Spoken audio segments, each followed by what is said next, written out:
The Appalachian Mountains stretch for more than 2,000 miles, crossing quiet forests, small towns, and endless miles of winding trails. They are beautiful but unforgiving, full of places where people can vanish without a trace. Over the years, hikers, travelers, and locals have disappeared here under strange and unexplained circumstances. These are 19 of those stories, real cases still unsolved where the trail simply ends. Paula Jean Weldon, 1946. The winter sun was low over Bennington, Vermont on December 1st, 1946. The air was crisp, the kind that bites at your cheeks and carries every sound across the valley. On that Sunday afternoon, a young woman named Paula Jean Weldon decided to take a walk. She was 18, a sophomore at Bennington College, known among her friends for her independence and calm confidence. Finals were approaching and the campus was quiet. Classes were ending, students were resting, and Paula, after finishing her shifts at the dining hall, wanted some air before the evening settled in. She returned to her dormitory, Dewey House, sometime after lunch. Her roommate saw her come in, change clothes, and talk briefly about a trail she wanted to see before winter grew harsher. Paula mentioned the Long Trail, the state-long hiking path that passes through the Green Mountains. It was known for its beauty and isolation, but also for how quickly weather could change there. She was wearing a red parka, blue jeans, and white sneakers. No gloves, no hat, and no heavy coat for the night ahead. It looked like she planned a short walk, not a hike through deep woods. Around 3 o'clock, she left campus alone. A few classmates recalled seeing her by the college gate heading toward Route 9. One man driving that road, a local named Lewis Knapp, remembered a young woman matching her description asking for the ride. She told him she wanted to reach a spot where the Long Trail crossed the highway. He dropped her off at the trailhead a few miles up. She thanked him, smiled politely, and walked off into the trees. That was the last confirmed moment anyone saw her alive. The afternoon faded quickly. People living near the trail later said they saw a girl in red walking along the road. One cabin owner thought she stopped to ask directions. Another family, out for a Sunday drive, said they spotted someone fitting her description a little farther along. Those accounts, though, never fully matched in time or distance. As the sun dropped behind the mountains, the temperature fell below freezing. The first thin dusting of snow began to collect on the ground. Back at Bennington College, lights flickered on in the dorms. Students settled into their evening routines. Paula's roommate expected her back for dinner or maybe later to study. Hours passed, and the bed across the room stayed empty. By midnight, concern turned to alarm. The next morning, when Paula still hadn't returned, the college administration notified local authorities. Vermont in 1946 had no state police. Small-town sheriffs and volunteer firefighters made up most of the search effort. At first, many thought she might have run away or gone to visit someone without telling her parents. But when word reached her family, they drove up immediately. Her father, Archibald Weldon, helped coordinate the search, pressing anyone with knowledge of the area to join. Within a day, hundreds of students, townspeople, and soldiers from a nearby base scoured the forest. They followed logging roads and riverbanks, shouting her name, firing pistols in the air to guide each other through the brush. The snow was shallow but fresh, and many hoped to find tracks. None appeared. Every trail seemed to end in the same confusion. Footprints mixed with those of searchers, paths leading nowhere. Over the next week, the search grew massive. Planes flew overhead, volunteers marked searched zones with strips of cloth and coloured paper. Rivers were dragged, abandoned cabins were opened, nothing turned up. No piece of fabric from a red parka, no shoe, no scarf, no trace at all. It was as if the mountain itself had swallowed her. Theories began to multiply. Some said she must have gotten lost, wandered too far and collapsed from cold. Others suspected foul play, that someone might have picked her up after she left the trail. Rumours spread that she had a boyfriend and maybe planned to meet him secretly. But her letters, left neatly in her dorm room, gave no hint of such plans. Her wallet and identification were missing, implying she carried them with her, but her money was minimal. Reporters arrived from across New England. The search for the missing Bennington College student became front-page news. The more people searched, the fewer answers they found. Even trained trackers brought in from New York couldn't locate so much as a broken branch that led anywhere conclusive. Weeks passed, and the official search was scaled back. Winter settled over southern Vermont, burying the trail under snow. For the Weldon family, silence replaced hope. In the spring, when the thaw came, teams went out again expecting to find remains exposed by melting snow. Still, nothing. Paula Jean Weldon had vanished entirely. In the years that followed, her case grew beyond the town of Bennington. Locals began connecting her disappearance with others that occurred in roughly the same region over the next few years. A hunter named Middy Rivers had gone missing the year before, also without a trace. A few years later, a veteran named James Tedford disappeared on a bus travelling through the area. Then came a boy, Paul Jepson, and an older woman, Frida Langer. All were last seen near the same stretch of forest. None of the cases were solved. By the 1990s, writers began calling this region the Bennington Triangle, a name meant to echo the Bermuda Triangle and its tales of unexplained vanishings. Glastonbury Mountain, which lies within that zone, had long been considered strange even before Paula disappeared.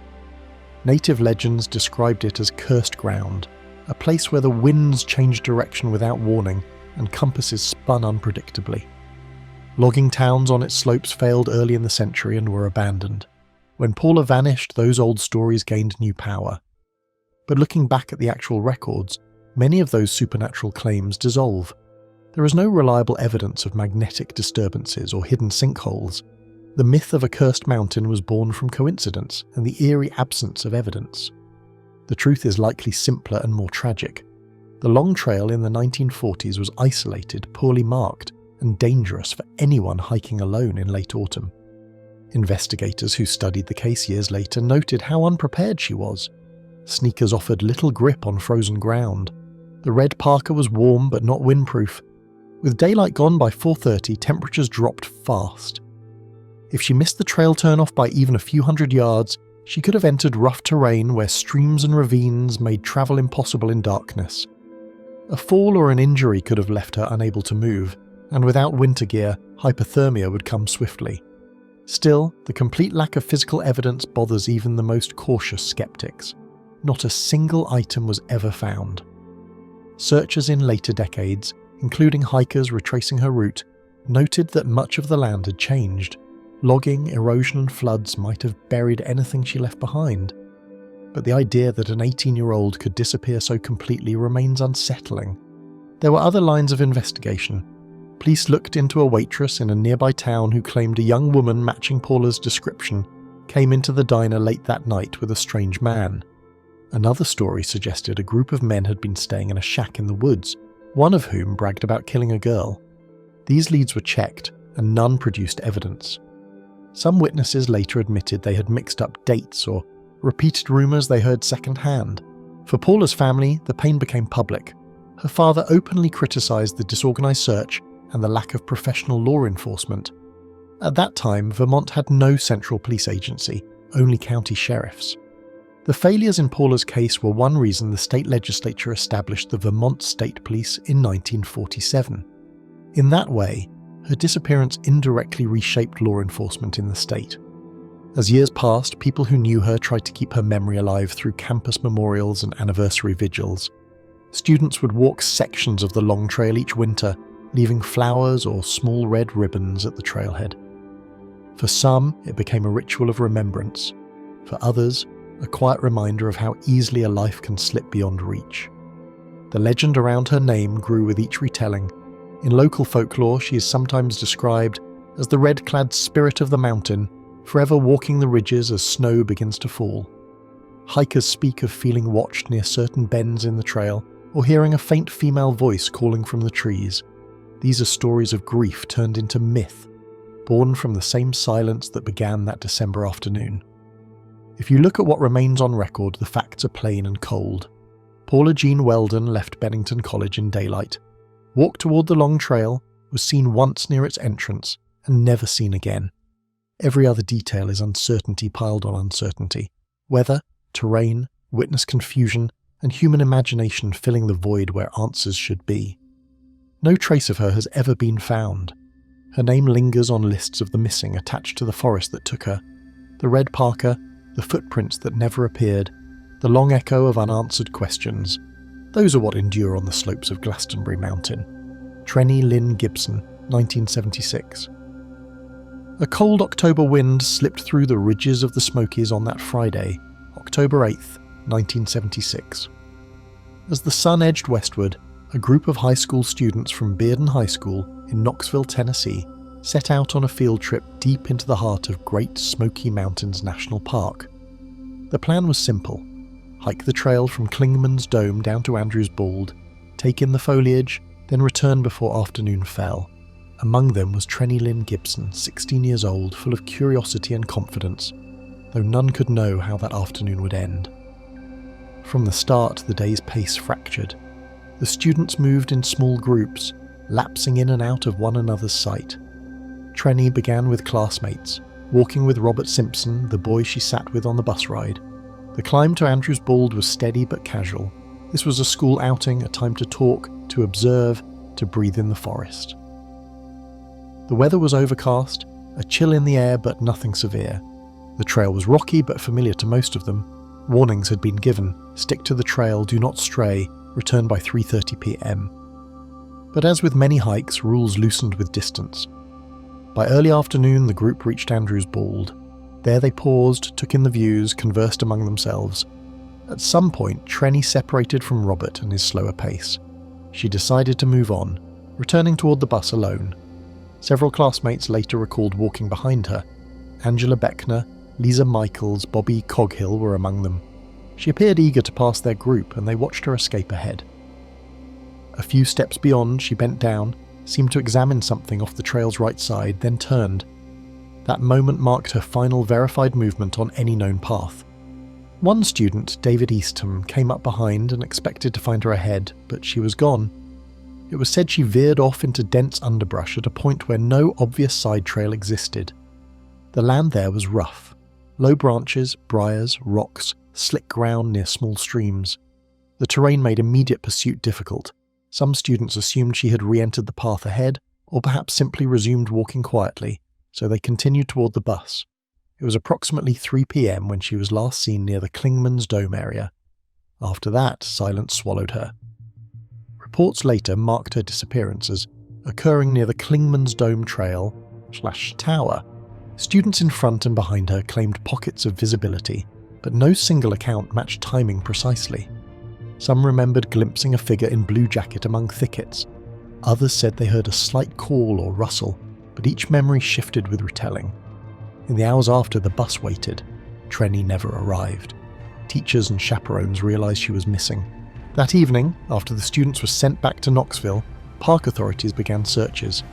Rangers, volunteers, and her family scoured underbrush, ridgelines, creek beds. Tracking dogs were brought in.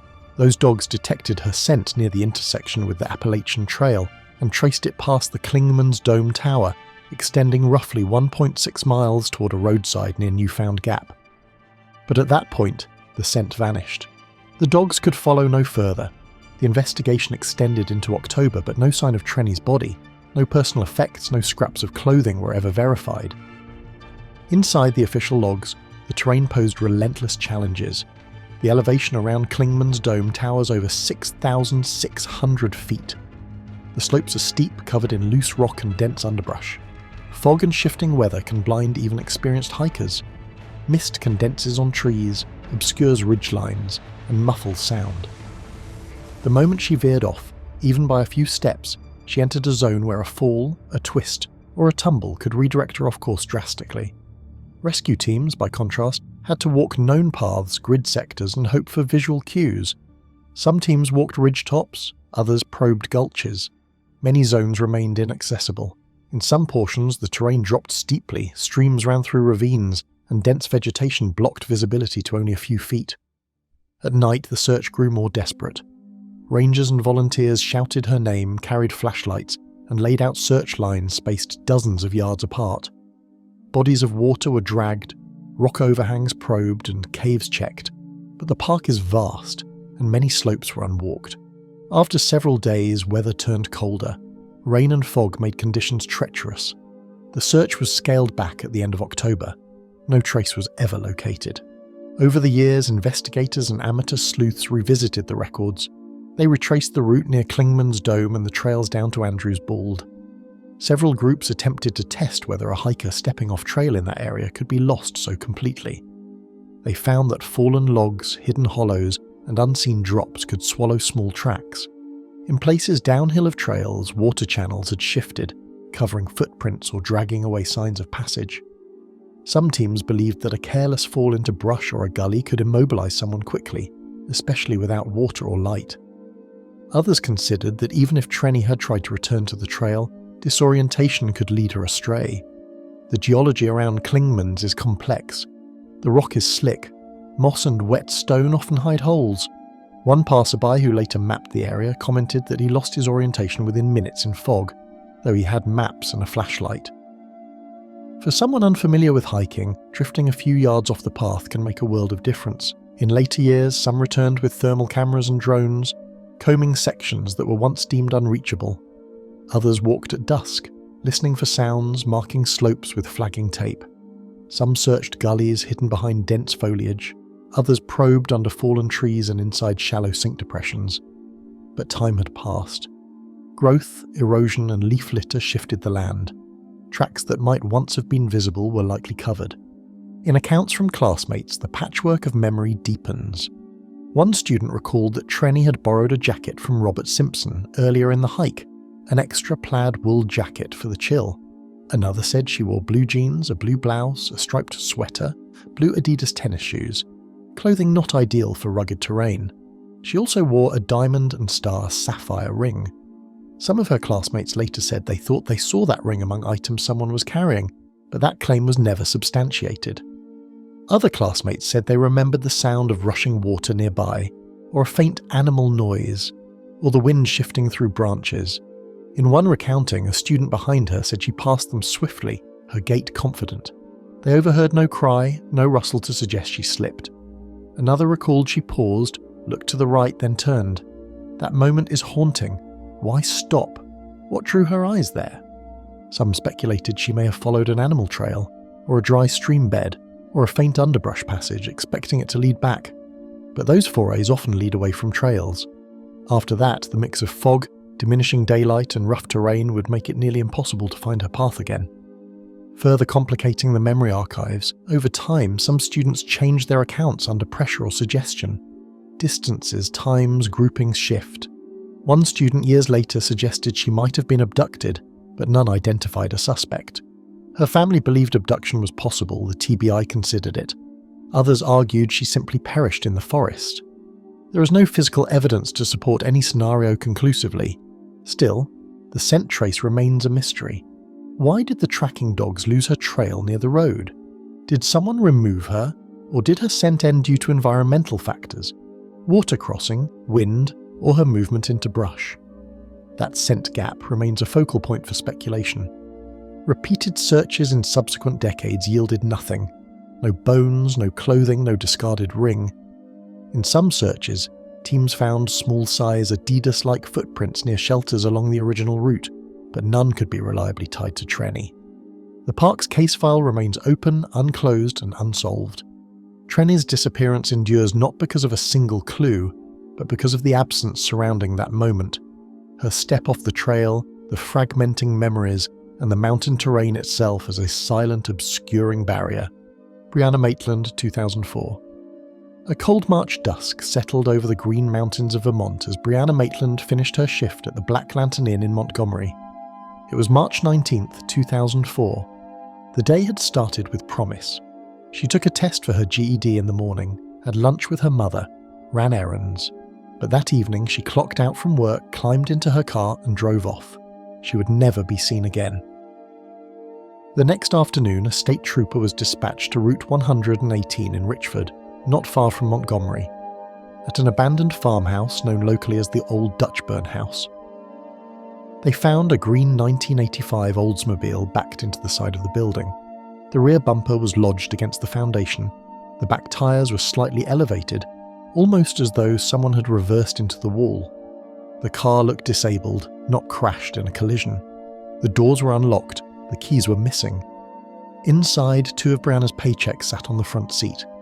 Outside, investigators noted loose coins, a water bottle, and an unsmoked cigarette on the ground nearby. These were the first entries in what would become the evidence ledger of Brianna's disappearance. The vehicle, her most basic possessions, clues left in and around that car. they are the fragile threads we can still follow. Inside the car, deeper inventory revealed even more. Her ATM card was still there. Her glasses and contact lens case remained untouched. Her migraine medication sat where she'd left it. It was as though she had intended to return. The scene suggested not a runaway plan, but something interrupted. Perhaps violently. Perhaps suddenly. The more law enforcers catalogued, the more they felt the scene might have been staged to appear accidental. But staging a scene in a rural Vermont roadside barn is no small feat. Let's step through the mileposts, the known waypoints leading up to the vanished moment. Earlier that day, Brianna had spent time with her mother, Kelly. After a morning exam for her GED, she and her mum ran errands. At one store, as they waited in line, Brianna suddenly told her mother she would return shortly. She walked out alone, left Kelly still waiting. Kelly later said she found Brianna in the parking lot, shaken, agitated, but didn't press her.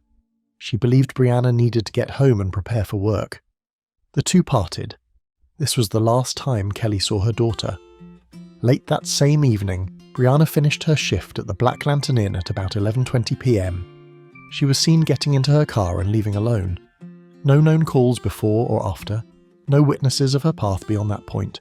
Between the moment she left work and the moment her car was discovered, there is a gap of unmeasured time and unknown events.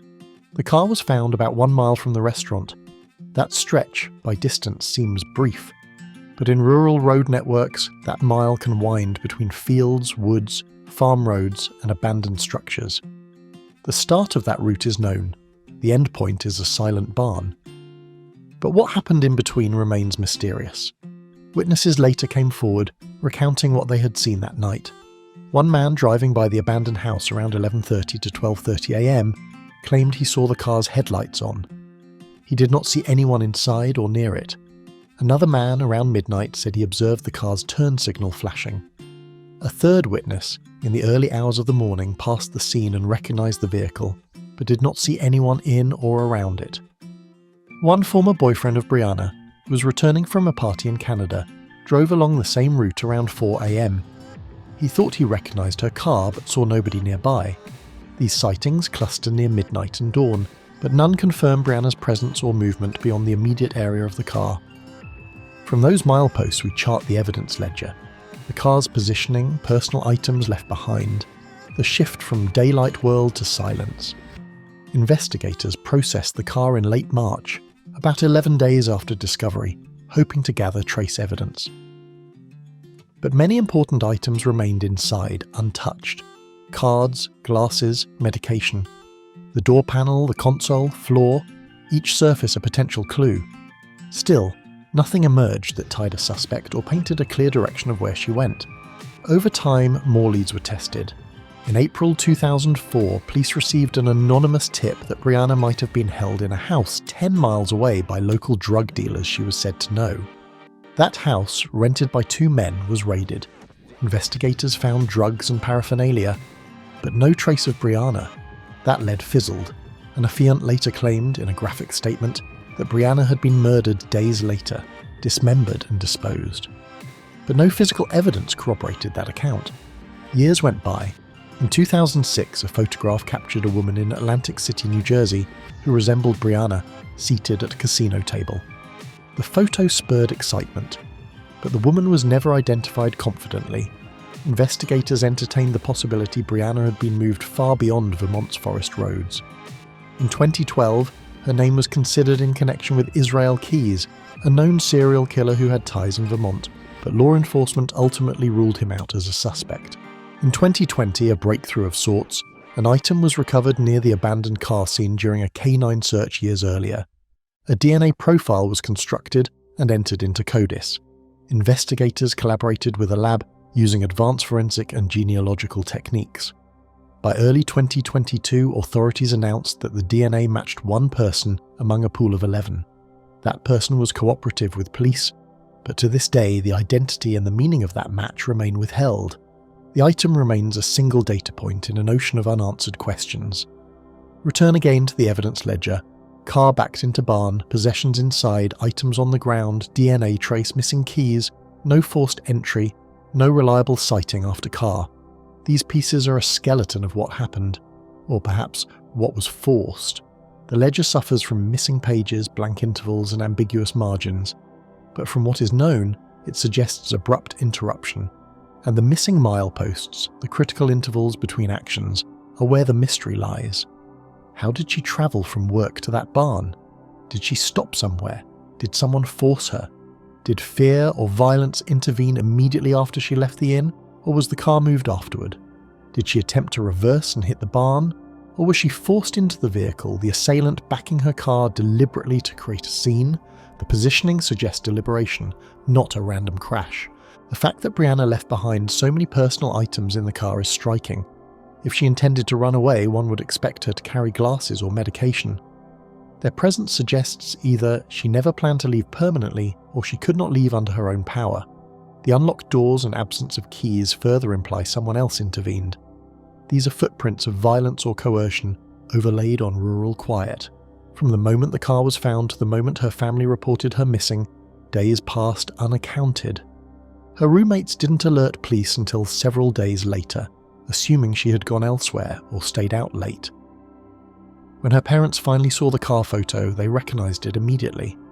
The delay blurred the early window of opportunity for discovery, a gap that may have swallowed vital evidence or memories. In those initial days, search teams combed the property around the barn, dragged nearby fields, probed surrounding wood lines.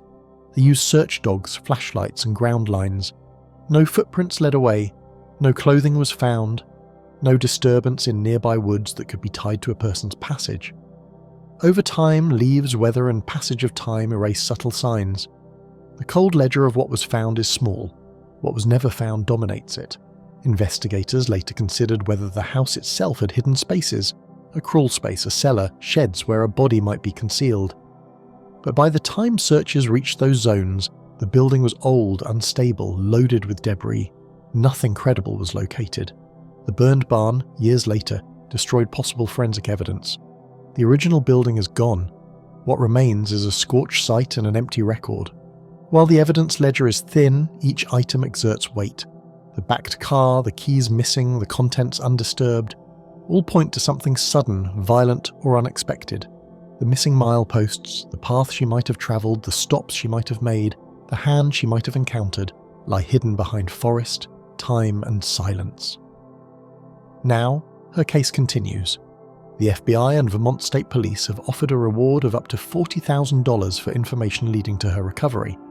Investigators revisit records, re-examine old tips, follow remote leads, but the ledger and the mileposts remain locked. Meanwhile, in Vermont winters, hikers pass that road. In towns near Montgomery, people speak her name in hushed tones. On anniversaries, her parents plead for new leads. The unanswered ledger is their burden, the missing milepost their grief. Cindy Song, 2001. It was early morning in late October 2001, just past Halloween, when Cindy Song vanished into a quiet darkness in State College, Pennsylvania. She was 21, an international student from South Korea finishing her senior year at Penn State. She'd gone out with friends, celebrated the holiday, and then, somewhere between laughter and midnight, disappeared. The trail ends at silence. Cindy had attended a Halloween party that night, dressed in costume, the laughter alive around her. She was spotted at Players Nightclub on West College Avenue, dancing and socializing. Later, she went with friends to another gathering, conversations softening, the night thinning. In the early morning hours, around 4:00 a.m., her friends dropped her off at her apartment in the State College Park Apartments on West Clinton Avenue. She stepped out, locked the door behind her. That was a normal thing for her to do. She carried her backpack, her cell phone, her keys. On the inside, the television and lights were off. No sign she expected danger. Her apartment would become almost immediately a marker of absence rather than refuge. When authorities entered, they found many of her belongings undisturbed. The backpack was still inside. The cell phone lay in place. Her false eyelashes, a remnant of the costume night, were still in her room. The interior looked ordinary, quiet, like someone would return, but some items were missing. Her purse, with her driver's license, and her credit cards.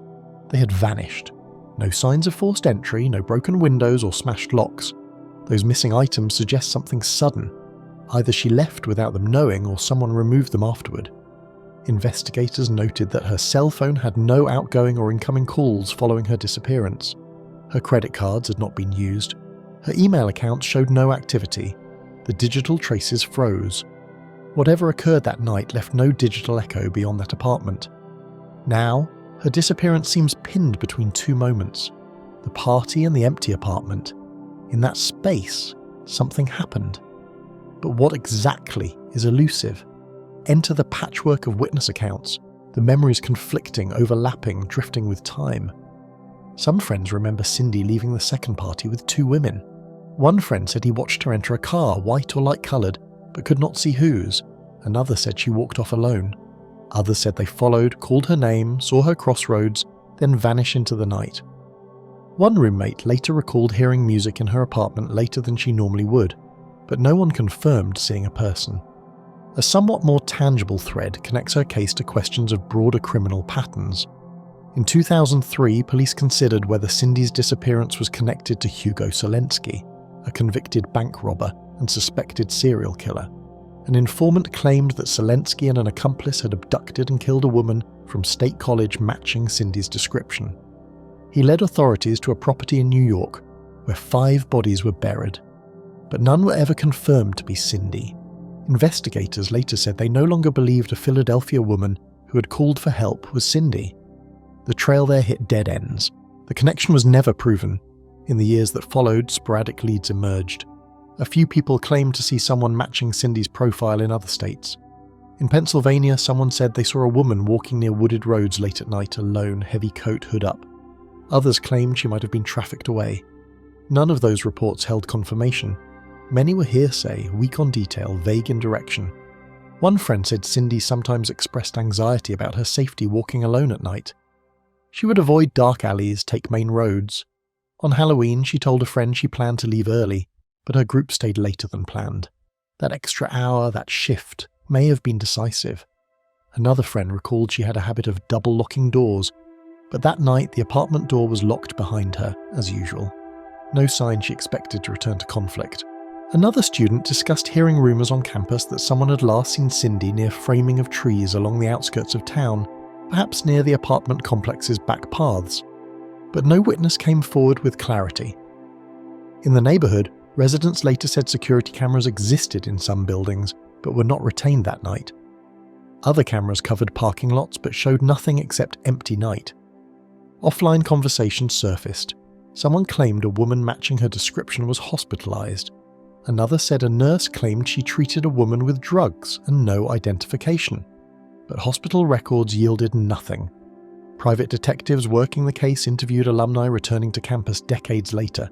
Several claimed they remembered seeing a woman matching Cindy's face during trips years later, but face recognition across years is famously unreliable without stronger anchors. One account stood out.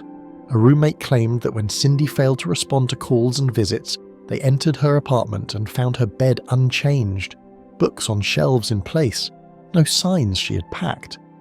The only things missing were what she carried when she left. Her comforters, her shoes, clothing all remained. That suggests the missing items were central to her departure. But whether she left by choice or force can't be determined solely by what stayed behind. The timeline of how friends discovered her absence is itself part of the patchwork. Cindy's friends did not report her missing immediately. They assumed she had stayed with someone or was delayed. It wasn't until November 4th, 3 days later, that someone notified police. That delay blurred precious hours and days and allowed potential witnesses or evidence to vanish or shift. In that interlude, doors could have been opened, items moved, memories altered. During the early investigation, police searched wooded areas near the apartment, creek beds, bushes, and nearby travel paths. No body was found. No footprints matched her shoes. No personal items were located outside her apartment. The areas were combed thoroughly, yet the forest, the terrain, the edges of property lines, all yielded nothing connected to Cindy. As days turned to weeks, the search contracted. Over time, the memories of witnesses shifted. In interviews, some students said they weren't sure which party they left or whether the person they saw entering a car was Cindy or someone else in costume. Some retracted earlier statements, saying that lighting was poor, the crowd dense, and they couldn't be certain. One said she might have mistaken Cindy's costume for another's. Another friend privately said she felt guilt. She wished she had walked Cindy to her door, but could not recall whether she did. That kind of uncertainty grows heavier as years pass. Some patterns in witness statements raise questions. Multiple people said Cindy paused briefly near the edge of a parking lot, as though watching traffic or waiting. That moment, unnoticed then, might have been pivotal. Others recalled hearing a horn honk faintly, or engines idling, but no one could pin the time. One student, recalling the night, said his own watch flickered near 4 a.m. and that he felt uneasy. But that is more poetic memory than evidentiary. Years later, Cindy's disappearance is still one of State College's darkest mysteries. The patchwork of witness accounts remains scattered, frayed, overlapping. Some memories are firm, some are contradictory. No one can say with confidence what route she took once she stepped out of that car. No one can say whether she walked toward the trees, flagged down a ride, or encountered someone she trusted. Her case lives between two solid points: arrival at her apartment at 4 a.m. and the interior silence of her home, with many possessions intact and a few vital ones gone. Between those points, the witness stories flicker and fade. Between those points, the terrain and corridors of small-town Pennsylvania at twilight hours became her uncertain path. The night closed in, and she slipped beyond view. Maura Murray, 2004. A cold February evening cloaked the White Mountains in stillness the night Maura Murray vanished. It was February 9th, 2004. The wind whispered over Route 112, snow lined the shoulders, and a woman's fate veered off into shadow. That woman was Maura Murray, aged 21, a nursing student at UMass Amherst. Her disappearance has become one of New England's deepest mysteries, because the evidence ledger shows fragments of a life, and the terrain search grid reveals how the land swallowed her path. Maura left campus that afternoon under strange pretenses. She packed books, toiletries, birth control, a few clothes, and the forms for her father's accident claim. She emailed her professors saying she'd be away for a week, claiming there had been a death in the family, though her family says none occurred.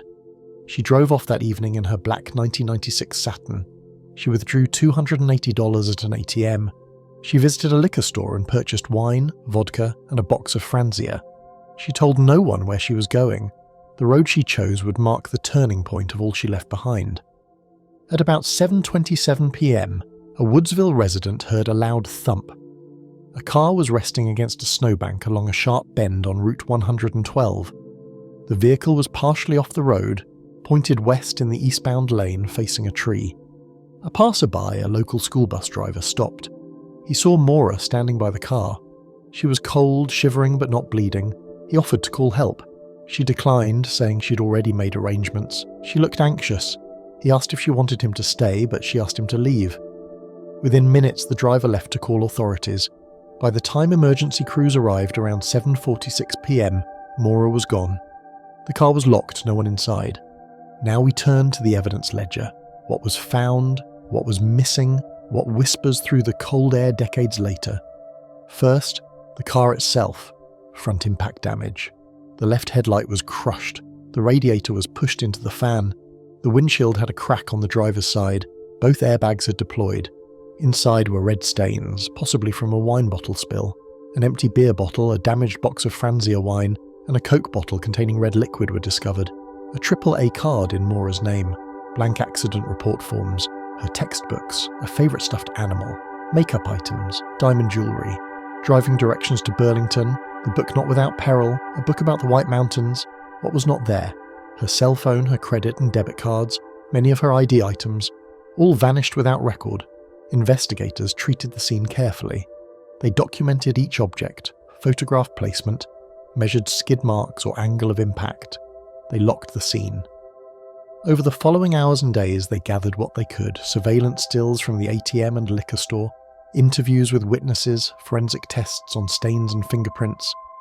All that remains truly firm is this ledger, these material traces of a crash and a disappearance. Now overlay the search grid versus terrain, the rugged mountain roads, forest crests, winter night, and back roads that crumble maps. Route 112, often called the Kankamargus Highway, twists through high terrain. The curve where Maura's car was found lies amid steep ledges, dense woods, hidden gullies and snowbanks. In February, drifts hide small animal tracks, tree limbs sag low, visibility shrinks once the sun dips. Wind can disguise footsteps with drifting snow, sunlight leaves by late afternoon. Darkness falls early, temperature plunges. A vulnerable person exposed in that climate faces danger immediately. Search teams divided the land into sectors, grid lines every few hundred yards, ridge to ridge. They mapped the sloping sides, the drainages, hollow trees, stone walls. They followed streams and potential game trails, paths animals might take. They scoured back roads and dirt snowplow paths leading off main arteries. They sent dog teams. Some dogs traced Maura's scent eastward from the crash site, about 100 yards, then lost it. The scent line vanished where ground dropped or vegetation thickened. Investigators noted how rapidly snow melts, refreezes, or covers tracks at those elevations. Small disturbances vanish overnight. Some searchers walked areas the public seldom visited. Old logging roads, abandoned camps, hidden cellar holes. Volunteer groups retraced steps in the snowmelt season. One house about a mile from the crash site drew special attention. Cadavered dogs alerted in a closet there. Ground-penetrating radar and soil sampling suggested disturbed earth under concrete. In April 2019, authorities excavated part of the basement. They found nothing conclusive. No human remains, no artifacts tied to Maura. Year after year, searchers extended their reach. In July 2022, teams worked in areas 4 miles away from the crash site in Llandaff and Easton, hoping to catch what was missed. Nothing surfaced. The terrain is vast, unwelcoming. Thick forests, swampy low areas, ravine slopes, hidden ledges. Some places are nearly impassable. When snow melts, watercourses shift paths and can wash away trace evidence. Logs fall, trees tilt, undergrowth fills gaps. The areas searchers walked in 2004 may look different today. A once clear slope might now be thicker, a trench filled. The terrain eats memory as much as it conceals bodies.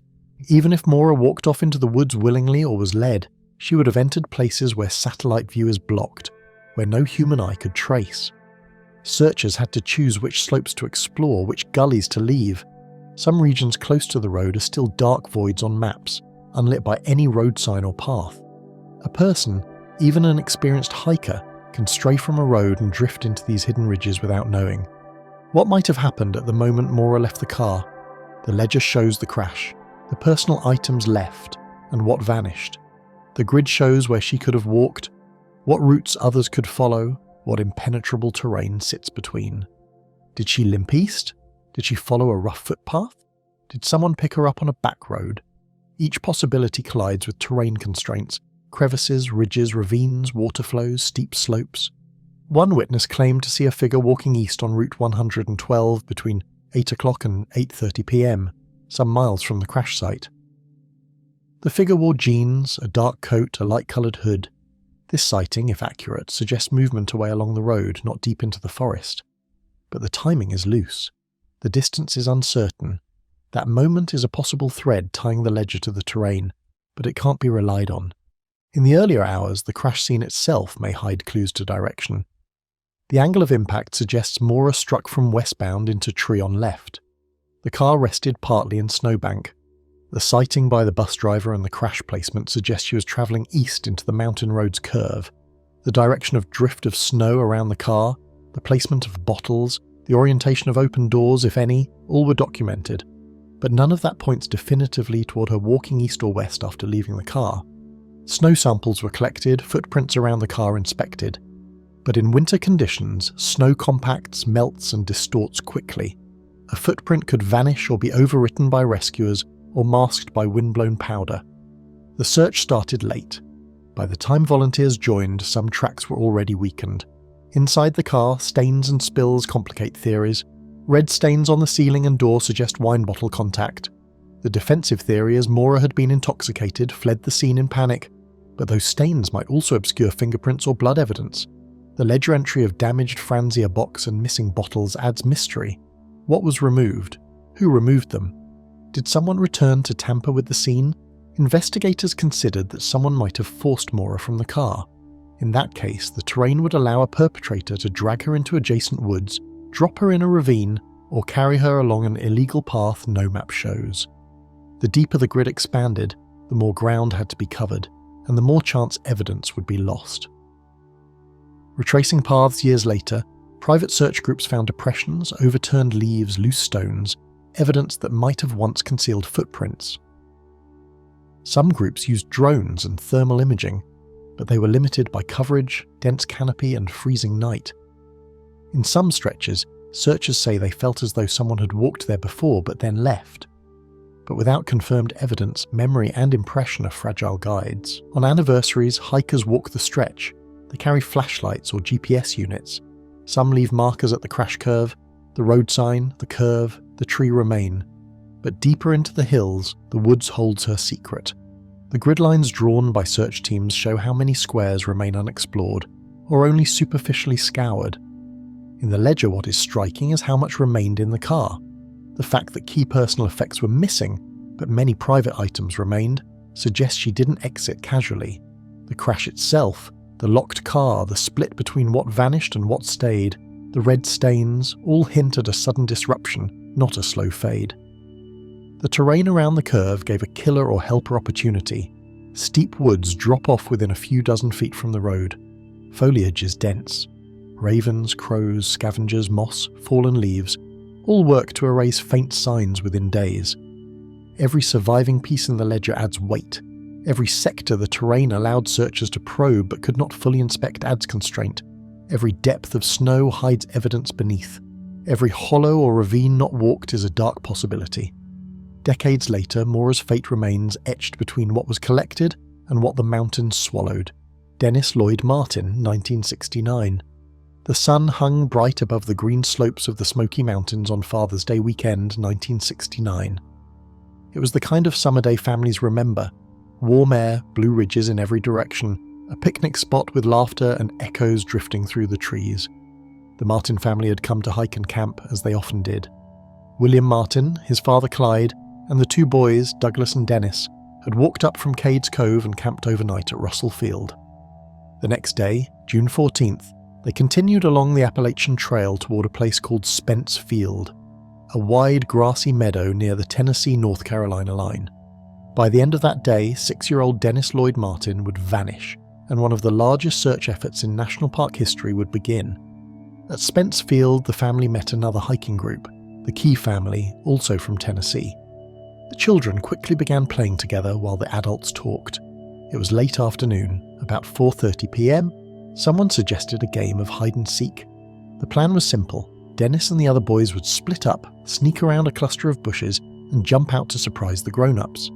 The others ran off to the right, laughing. Dennis ran to the left, disappearing into a small patch of brush just beyond the meadow's edge.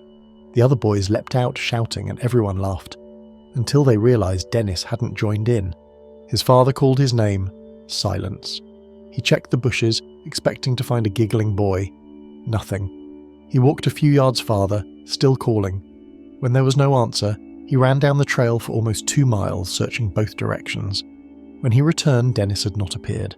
Within minutes, the family knew something was terribly wrong. That first hour was frantic. The men fanned out through the meadow, shouting his name, scanning trees and gullies. Evening shadows crept in, and a storm began forming over the ridges. When no sign appeared, Clyde Martin left to get help, hiking more than 8 miles through rough terrain to the nearest ranger station at Cades Cove. By the time he arrived and alerted park officials, the light was gone and heavy rain began to fall across the mountains. The storm dropped nearly 3 inches of rain overnight. The temperature fell sharply, and the wind blew through the high fields. Any small footprints or disturbed brush near Spence Field were likely erased by the weather. By morning, the area had turned slick and cold. At dawn, the search began in earnest. Park rangers, volunteers, and off-duty firefighters covered nearby trails, shouting Dennis's name. They searched the dense rhododendron thickets and drainages leading down from the ridge. The boy's father stayed near the field, refusing to leave. By that afternoon, more help had arrived. Students, hikers, and local residents. Within days, National Guard troops joined, forming human chains to sweep the valleys. The search expanded beyond anything the park had ever seen. By the third day, more than 200 people were combing the area. Within a week, over 1,400 would take part. Helicopters flew above the ridges. Bloodhounds followed scent trails down the slopes into streams, and toward the Tennessee side. Planes scanned from above, and searchers used whistles, flares, and bullhorns. For a time, hope remained high. A footprint, small, possibly from a child's Oxford shoe, was found near a creek bed, followed by another that appeared bare.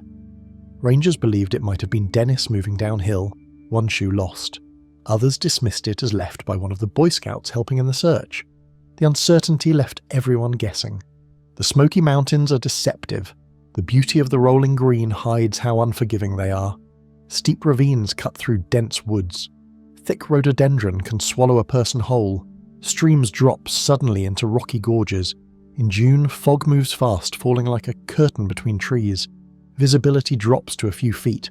A child, even if only a few yards off trail, could vanish completely from sight. As days stretched into weeks, the search grid widened. Teams moved down every drainage into hollows over ridges. They marked off each zone with tape and coloured flags. Dogs were rotated to avoid fatigue.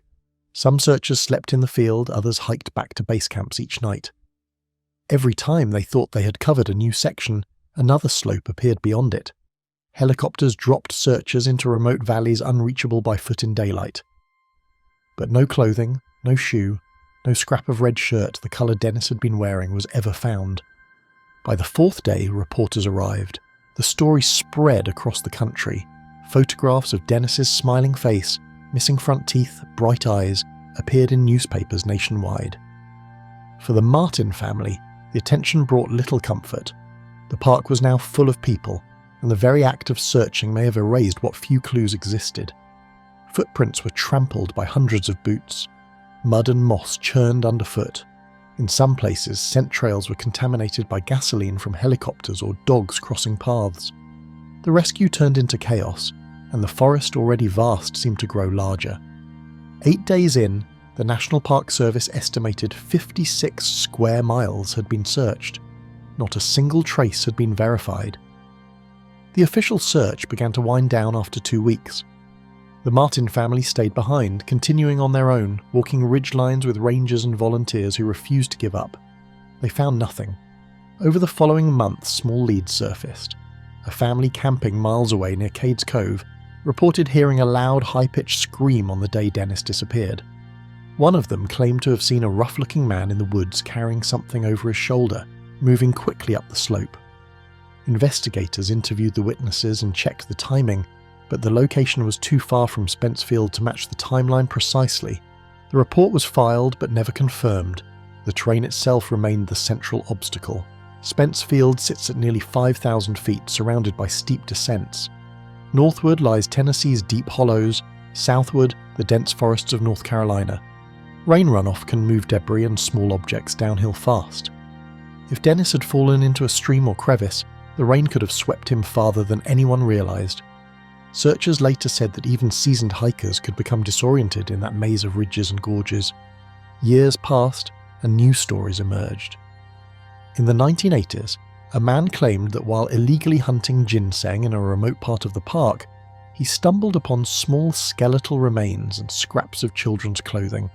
He told no one for years, fearing punishment for being there. When he finally reported it, park investigators combed the area but found nothing. Time, weather, and shifting soil had changed the landscape completely. Rangers later reflected on how disorganized the operation had been. In 1969, there was no formal search and rescue training system for the National Park Service. Communication between groups relied on radios with limited range. Maps were hand-drawn, and grid searches overlapped. After Dennis's case, procedures changed. The park system began developing more structured coordination for future rescues, learning from what the Smokies had revealed, how easily human effort can be lost against nature's scale. Dennis's father returned to the park many times, walking the same trails, hoping to find something, a piece of fabric, a sign of rest, anything. Volunteers continued to search during anniversaries.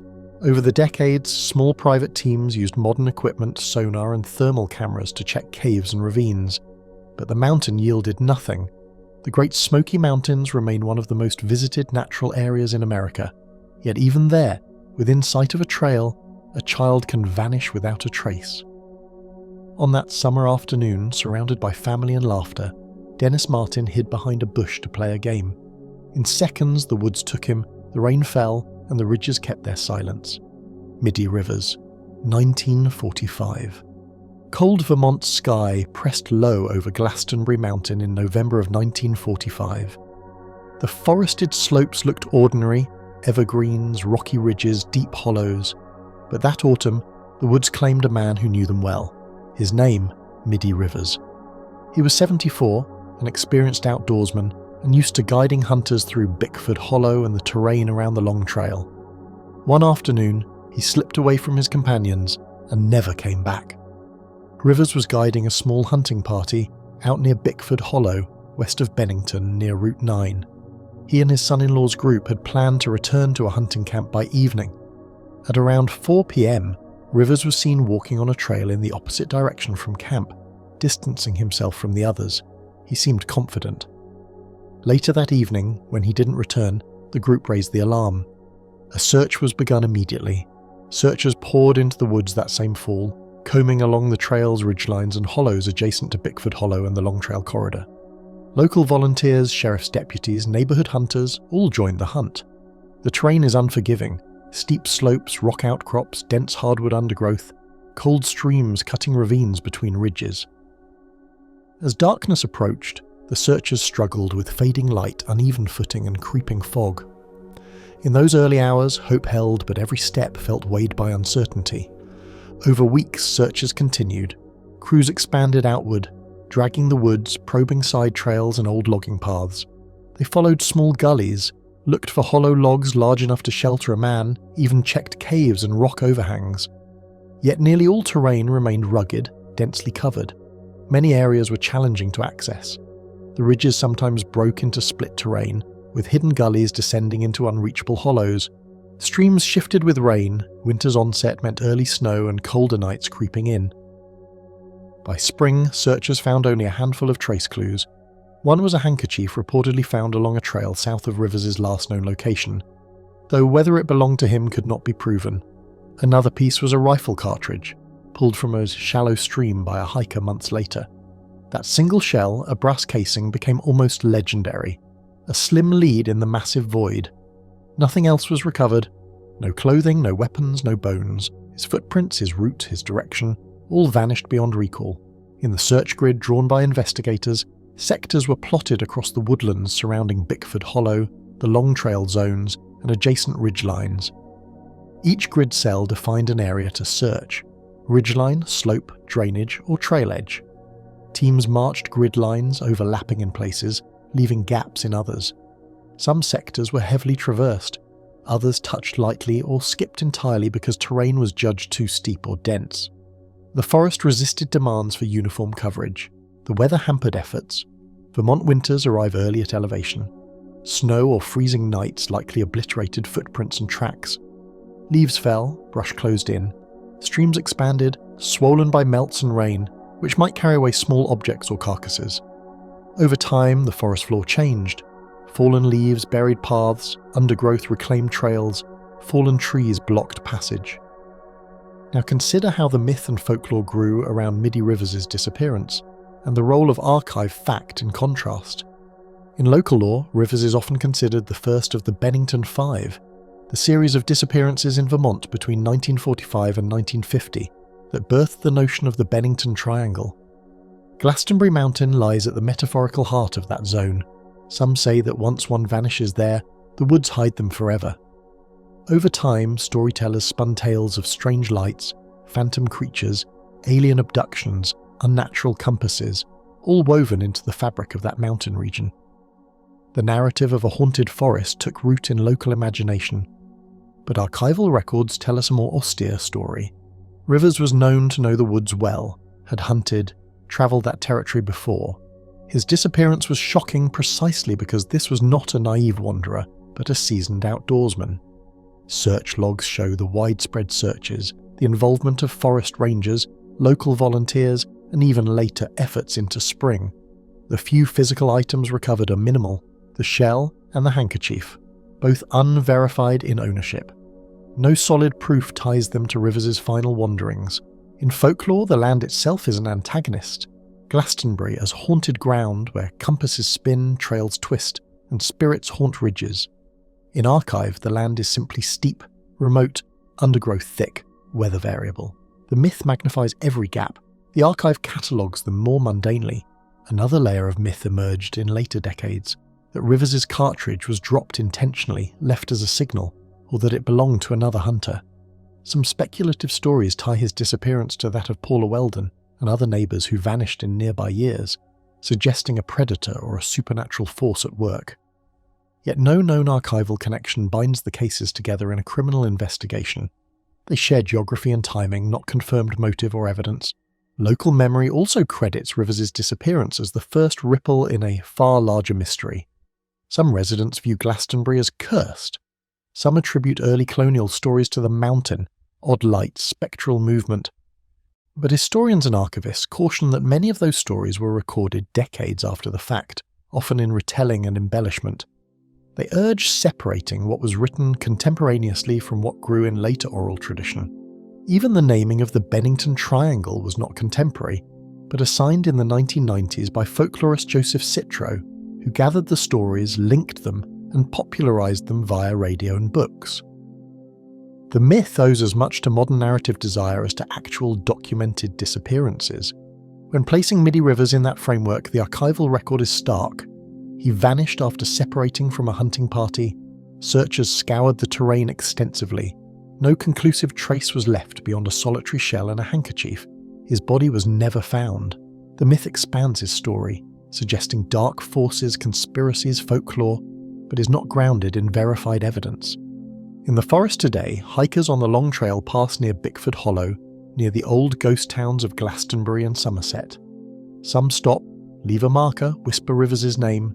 The old logging roads, remnant rail grades, abandoned charcoal kilns, decayed camps all speak of human presence lost to time.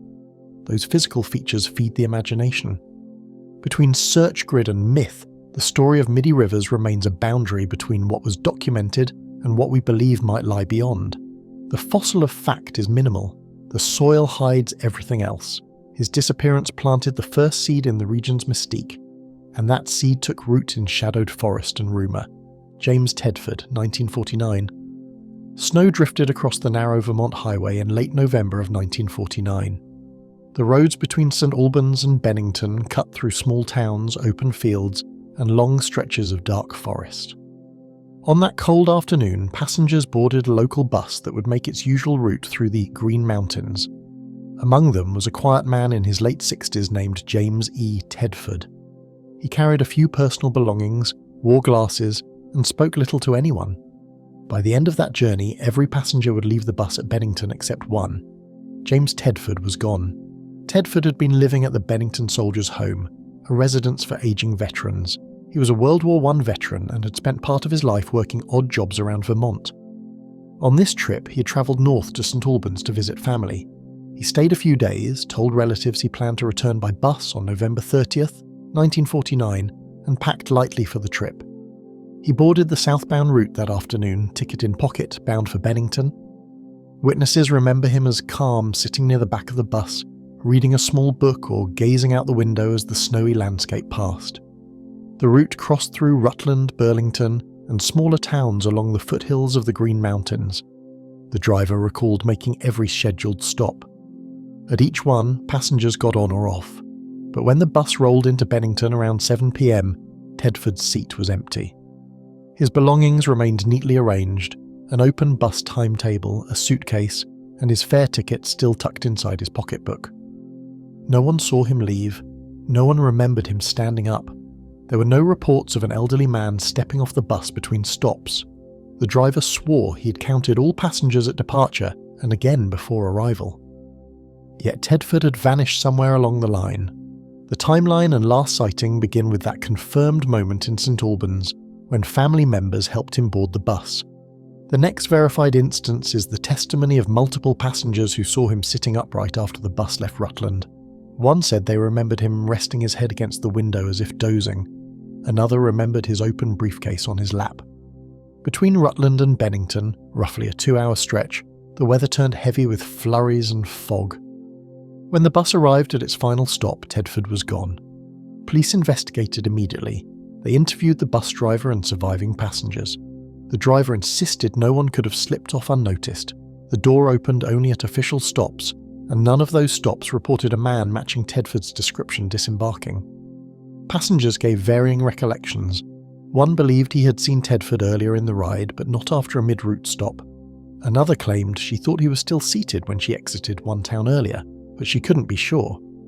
The conflicting accounts left investigators guessing whether Tedford vanished between towns or was somehow missed in counting. The witness patchwork forms a mosaic of fragments. Some recall details, others don't. A younger man sitting near the front said he saw Tedford reading a timetable shortly after leaving Rutland, then never noticed him again. A woman 3 rows back remembered him dozing, but she couldn't recall if his seat was empty later. Another said she heard the sound of luggage shifting behind her and assumed it was him moving, but when she glanced back, the seat was vacant. The driver noted that the bus never stopped along open roads except for scheduled stations. Between Rutland and Bennington, the route passes through mountainous terrain, where steep drops and dense forest line the shoulders. On that particular night, snow covered much of the ground. Visibility from the driver's mirror would have been limited. If a passenger had somehow exited the bus at a slow curve or minor halt, it might have gone unseen. Yet no footprints were found along the road the next day when police retraced the route. The snow remained undisturbed. Investigators checked every bus terminal and police post between the two towns. No sightings, no reports, no injuries matching Tedford's description. He simply disappeared from a moving bus. The veteran's personal items, including his pension papers, remained exactly where he'd left them. In Bennington, residents speculated endlessly. Some whispered that Tedford had become another victim of the mysterious disappearances already haunting the region. Just 4 years earlier, Middy Rivers, an experienced hunter, had vanished near Glastonbury Mountain. The following year, Paula Weldon had disappeared while walking the long trail. Tedford's case would later join theirs in what became known as the Bennington Triangle. But within official archives, the details are spare and factual. Tedford was a registered resident of the soldier's home. He had a known travel plan, his ticket was recovered, his luggage remained. No foul play evidence was found. There were no signs of robbery, struggle or suicide. What's missing from records is explanation. The patchwork of witness accounts tells its own story of human uncertainty. Each memory fades differently. Some passengers gave statements weeks later, unsure of sequence. One insisted he saw Tedford still seated when the bus stopped in Arlington, 15 miles before Bennington. Another swore the seat was empty by then. One woman remembered a window open near where he sat, though the driver said he'd closed all windows because of the cold. Each fragment contradicts another, leaving gaps that no timeline can neatly fill. Weather conditions that night were severe enough to distort perception. Snow whipped against the windows. Inside the bus, frost collected on glass, blurring reflections. The heater clanked loudly, drowning quiet noises. The dim interior lights made it hard to see more than 2 rows away. If Tedford had slumped down or quietly left his seat, many would not have noticed. Police considered the possibility that he'd suffered a medical emergency, collapsing in the seat and then being removed or overlooked. But the bus was checked thoroughly upon arrival. No signs of distress, no trace of anyone leaving. The only physical clue remained his ticket, showing he had paid for travel all the way to Bennington. Days later, officers walked sections of the route looking for footprints, discarded clothing or clues along steep ravines. Nothing emerged. No one matching his description was admitted to any hospital in the region. No body was ever recovered. His disappearance entered official record as missing unexplained. In later years, the folklore surrounding Glastonbury Mountain absorbed his case completely. Writers and radio hosts grouped it with the other disappearances, painting a pattern of people swallowed by the same landscape. They described Tedford's case as uniquely eerie, vanishing in full view, inside a public vehicle, his possessions intact. But the archived evidence remained simple. An old man boarded a bus, passengers saw him mid-journey, and at the last stop he was gone. Relatives at the soldier's home described Tedford as quiet, often keeping to himself, occasionally forgetful but not confused. He sometimes talked of his late wife and expressed sadness about losing their home during the Depression. Friends said he enjoyed riding the bus through the countryside. Some speculated he may have stood to stretch or misjudged a step near a stop. perhaps falling from the bus unnoticed. If that were true, the heavy snow and cold could have erased all signs overnight. Yet for that to happen without a single person seeing or hearing remains one of the strangest parts of his story. The State Police Archives list the sequence plainly. Departed St Albans at 1:30 p.m, seen near Rutland around 5 o'clock, expected at Bennington by 7 o'clock. The driver verified counts at both departure and arrival. The difference between those two numbers is one man, James Tedford. Long after, drivers along that same route spoke quietly about the odd legend that on winter evenings passengers sometimes claimed to see an elderly man seated alone near the rear of the bus, dressed in an old overcoat, staring out into the snow. They say when they look twice the seat is empty. For most, that's just a story, an echo of an unsolved case and the silence that still drifts through the valleys between Rutland and Bennington. The bus kept to its schedule. The passengers went home, the snow fell harder, and somewhere along that lonely mountain road one traveller simply disappeared. Paul Buddy Jepson, 1950. A pale autumn day had settled over southwestern Vermont in October of 1950. The foliage was turning gold and brown. In the rural roads and woods near Bennington, a simple family chore became a tragedy no one would ever fully solve. 8-year-old Paul Buddy Jepson vanished, leaving a swirl of unanswered questions and a scent trail that ended abruptly at a road. That afternoon, around 3 p.m, Paul and his mother drove their truck to the Bennington town dump, a place the family used to tend to pigs. The dump sat near wooded land, lanes and paths branching off among hills and fields. The plan was short: leave the truck running, do chores, return to find Paul where they left him. His mother stepped away to attend to the animals. She expected him to remain inside. She said she would be gone around 30 minutes. When she returned, an hour later, Paul was gone. The truck stood idle, the keys were missing, his coat and a notebook lay inside. His mother searched nearby, calling his name. In panic, she alerted neighbours and authorities. That moment marks the first point in our timeline and last sighting, her departure from the truck and her discovery of his absence. Searchers flooded the field. Neighbours, police, volunteers combed the dump, the edge of woods, fence lines and nearby paths. The area was rough but not remote. They checked old logging roads, gullies, tree clusters. They used dogs. One bloodhound was brought in from New Hampshire. The bloodhound picked up Paul's scent near the edge of the wooded land behind the dump. The dog followed the track along an adjacent road toward an intersection, then lost scent. The trail ended there. That endpoint became a haunting point of grid and terrain. From that scent endpoint, searchers established a grid, dividing terrain into sectors: the dump and its woodline, the road toward the intersection, the woodland parcels, low ravines, fence rows. Many teams walked in parallel lines across fields and ridgelines. Some walked roads shoulder to shoulder. Others pushed into woods, tracing any possible game path or human footway. Some went toward the intersection where the bloodhound's track ended. Others traced back toward the dump. But they found nothing. No footprints beyond the initial scent, no clothing except Paul's jacket in the truck, no notebook pages, no sign of struggle, no disturbance in foliage that could be confidently tied to him. Rain had fallen earlier that day, muting soil, softening ground. Tracks were faint, erased even before the searchers arrived. Beyond where the scent died, the terrain was thicker. Woods, brush, hidden hollows. The dog trails could vanish in leaf litter or muddy patches. Teams sometimes searched the same paths multiple times, yet nothing more emerged. Witnesses came forward in the patchwork of statements. Some neighbourhood children claimed to see a boy matching Paul's height and jacket walking toward the road near the intersection later that afternoon. Others said they heard a truck engine accelerate somewhere near the dump. One farmer recalled seeing a man by a ridge road around 4 p.m, carrying what looked like a bundle. But when interviewed later, he said he could not be sure it was Paul or whether the object was even connected.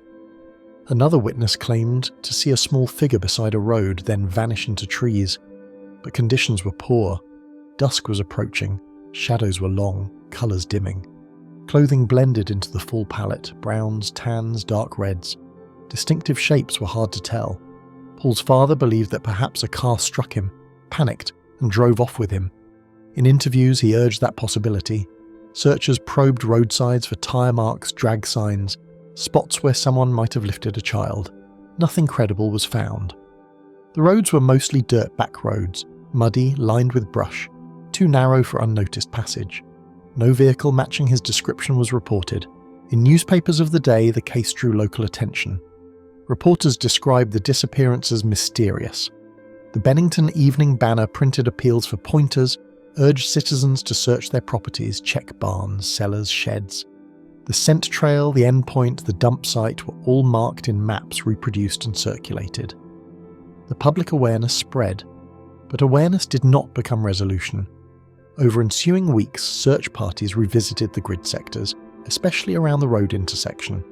Some underbrush was cleared carefully, logs lifted, soil disturbed, but no human remains, no scraps of fabric, no notebook pages beyond what was already known. The woods seemed to absorb everything. Over time, searchers scaled back. The last organised search ended with no closure. In repeating the grid now, modern teams note how difficult it would have been to sustain a scent beyond that point. The intersection where the track ended connected to roads that lead near the same route where Paula Weldon vanished earlier. That coincidence weighs heavily in local law. Some speculate that Paul may have walked or been led toward those same ridgelines. But terrain beyond that intersection includes steep embankments, small brooks, woodlots, hidden gullies, places a small child could be lost unseen. Rain, wind, shifting leaves, earth movement, all over decades alter those sectors. Footprints fade. Under layers of autumn leaves, soil covers fallen branches or items. Wood rot, leaf mould, root growth can absorb or hide fragments. Chances that something small like a notebook page would survive years in open woods are slim. Everything deteriorates. When we overlay myth around Paul Jepson with the archive, the contrast sharpens. In local storytelling, Paul is sometimes dubbed the boy in red who disappeared into shadow, swallowed by forest. Some say his scent trail led toward Glastonbury Ridges, toward the same routes of other vanishings. Some legends say he was abducted from the road, others that he wandered uphill into haunted slopes. Some versions merge his fate with Weldon's path, the same mysterious corridor where others vanished. Over time, the story becomes part of the broader Bennington Triangle lore. His case often is told in tandem with Paula, Middy, and Tedford as a sequence of disappearances that share geography. But in official archival record, Paul Jepson disappears from his mother's truck. The scent was traced to one road intersection and ended. No remains were found. No objects beyond what was in the truck were recovered. Witness statements are scattered and uncertain. There is no documented physical link between him and any of the other vanished in the region other than proximity in place and time. In analytical retrospectives, his disappearance is considered one of the more baffling because it occurred during daylight, close to inhabited roads and accessible terrain. A child should not vanish so easily. Yet everything beyond the dump and initial trail becomes silence. People remember that he was special needs, friendly, quiet. He may not have spoken loudly to neighbours, so if an adult or driver passed him on a road, they might not have recognised him. His jacket, neutral in autumn tones, possibly blended into the foliage. A small child stepping off a road into brush could be missed by passing vehicles. The scent dog's fade point also suggests either the trail turned into deeper brush or was broken by interference, water, wind, displacement. Sometimes, decades later, motorists claim to recall spotting a small figure beside a road in rural Vermont matching Paul's description on a foggy evening. But those accounts are too vague, too distant, too late to tie to evidence. The archives cannot verify them. As one newspaper at the time noted, the disappearance of Buddy Jepson was the fourth in 5 years in the Bennington vicinity, aligning with what would become the legendary cluster of vanishings in that area. His case merged into what would later be named the Bennington Triangle. Yet unlike some stories, his is anchored by scent trails, a last point in a truck, and a defined grid of search attempts. In the terrain today, those grid lines remain hypothetical, but they map the desperation and logic of the searchers. The dump, the road, the wooded land beyond, all have shifted with time. Trees grow, underbrush thickens, roads wash, new paths open, old ones vanish. The landscape that swallowed Buddy Jepson is not the same as the one examined by search parties in 1950, but in spirit, it is largely unchanged. His absence, like the others in that region, haunts the lines between what was seen, what was searched, and what the forest chose to hide. Ray Frank Ricard, 2005. Morning light stretched over central Pennsylvania on April 15, 2005, as District Attorney Ray Frank Griecar left his Belafonte home with only a few hours and a red Mini Cooper between him and his disappearance.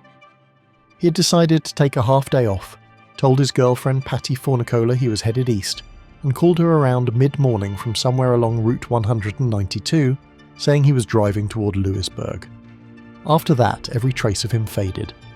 His car was found the next afternoon parked in a dirt lot near an antique store on the outskirts of Lewisburg, about 45 miles from where he lived.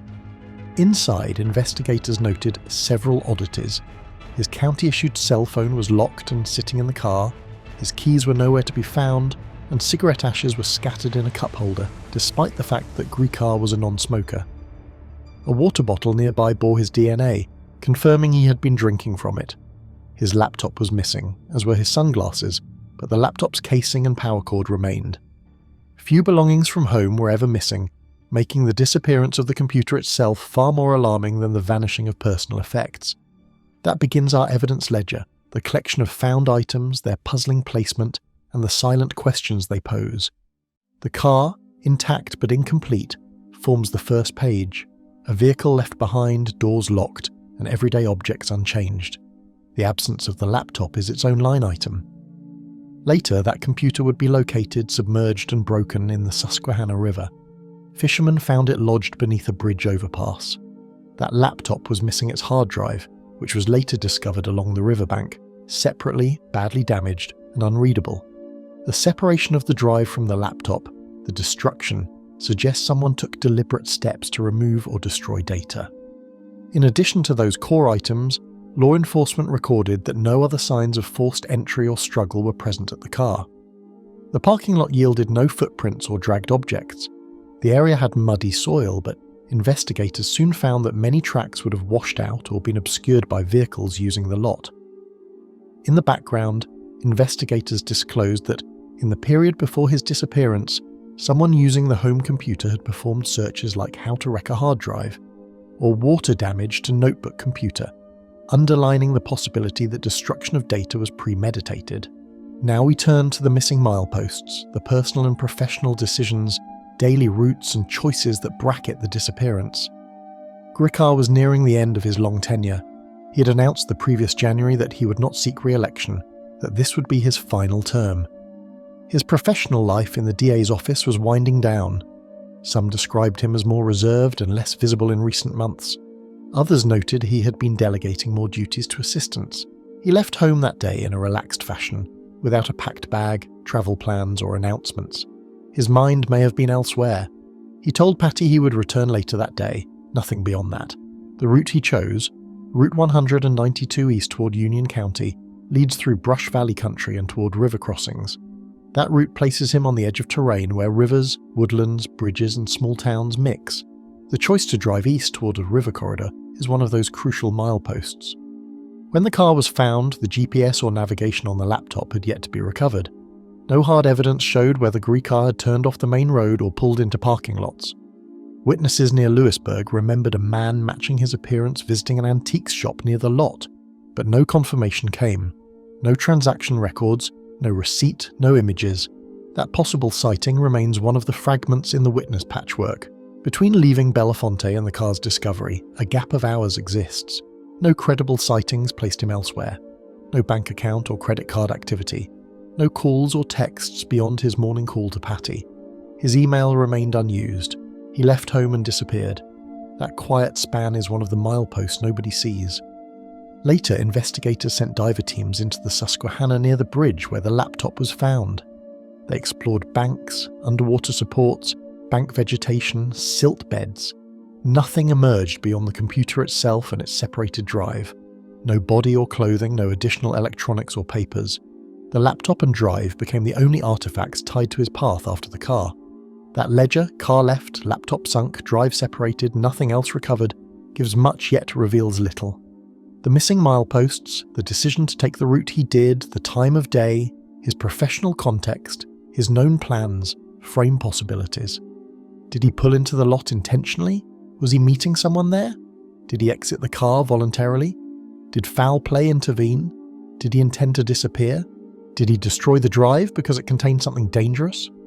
In the evidence, the fact the laptop casing was left but the drive gone is notable. It suggests someone invested time to extract and remove it in advance or after. The choice to dump it in water implies intention to destroy. The physical separation of components shows planning, not panic. The car's interior, aside from ashes, showed no signs of violence. Nothing suggests signs of a struggle in the lot itself. The missing mileposts include his recent shift in office role, his quiet withdrawal from public face, his decision to drive toward Lewisburg that day, and his failure to bring backup or notice. Professionally, no public threats against him were confirmed. He had handled high-profile prosecutions over years, but political and criminal enemies is always part of the job. Nothing in the archives tied a known suspect to his disappearance. In the ledger and mileposts, we see a man left a house in peace, travelled a quiet road, left his car behind, and vanished. The computer's voyage into the river underscores a deliberate attempt to erase digital traces, but no final path, no human remains, no conclusive witness account fills the gap. The ledger is rich in gaps. The mileposts frame a life in motion. Each suggests possibility. Each resists certainty. Cherry Ann Mahan, 1985. Late winter afternoon in rural Butler County, Pennsylvania, carried a quiet chill on February 22, 1985. Snow lay thin on the ground. The sky was overcast. 8-year-old Cherry Ann Mahan stepped off her school bus, walked a few dozen yards toward home, and vanished into silence. That moment marks a fracture in time. What she did next, nobody ever knows. Cherry's school bus dropped her off at 4:10 p.m., about 100 yards from her driveway. She had ridden the bus home with friends. As she disembarked with 3 peers, they walked toward a car driven by another child's mother following the bus. Cherry waved to her stepfather from the bus, then walked past a bluish-green 1976 Dodge van parked near the road. The van carried a distinctive mural, a skier and mountain scene painted on its side. Eyewitnesses later said the van pulled away as Cherry passed. That van became one of the core focal points of the investigation. From that moment, the timeline and last sighting thread begins. Cherry walked up her driveway toward her home on Cornplanter Road. Her parents waited inside. Her stepfather intended to come down and meet her, but her mother told him not to. After about 10 minutes passed and she still did not appear, the family went out to search. They found no footprints in the snow leading up to the house, and no trace she had entered. A set of tyre impressions in the driveway soil appeared roughly 50 yards from the house. Cherry's small footprints were not visible. Neighbours reported that the van seen earlier had been noticed in the area that afternoon, shortly before or after Cherry's disappearance. Several children from her route described seeing the van parked near the bus stop just prior to her arrival. One boy said he saw a van pull away as Cherry walked by. Another friend said that after she got off the bus, Cherry paused near that van and looked in its direction, then continued walking. Some described the van as turquoise or light blue, of older model painted with the mountain mural. It was described as a Dodge unit, possibly 1976. These accounts varied in detail, but the common thread anchored around that vehicle.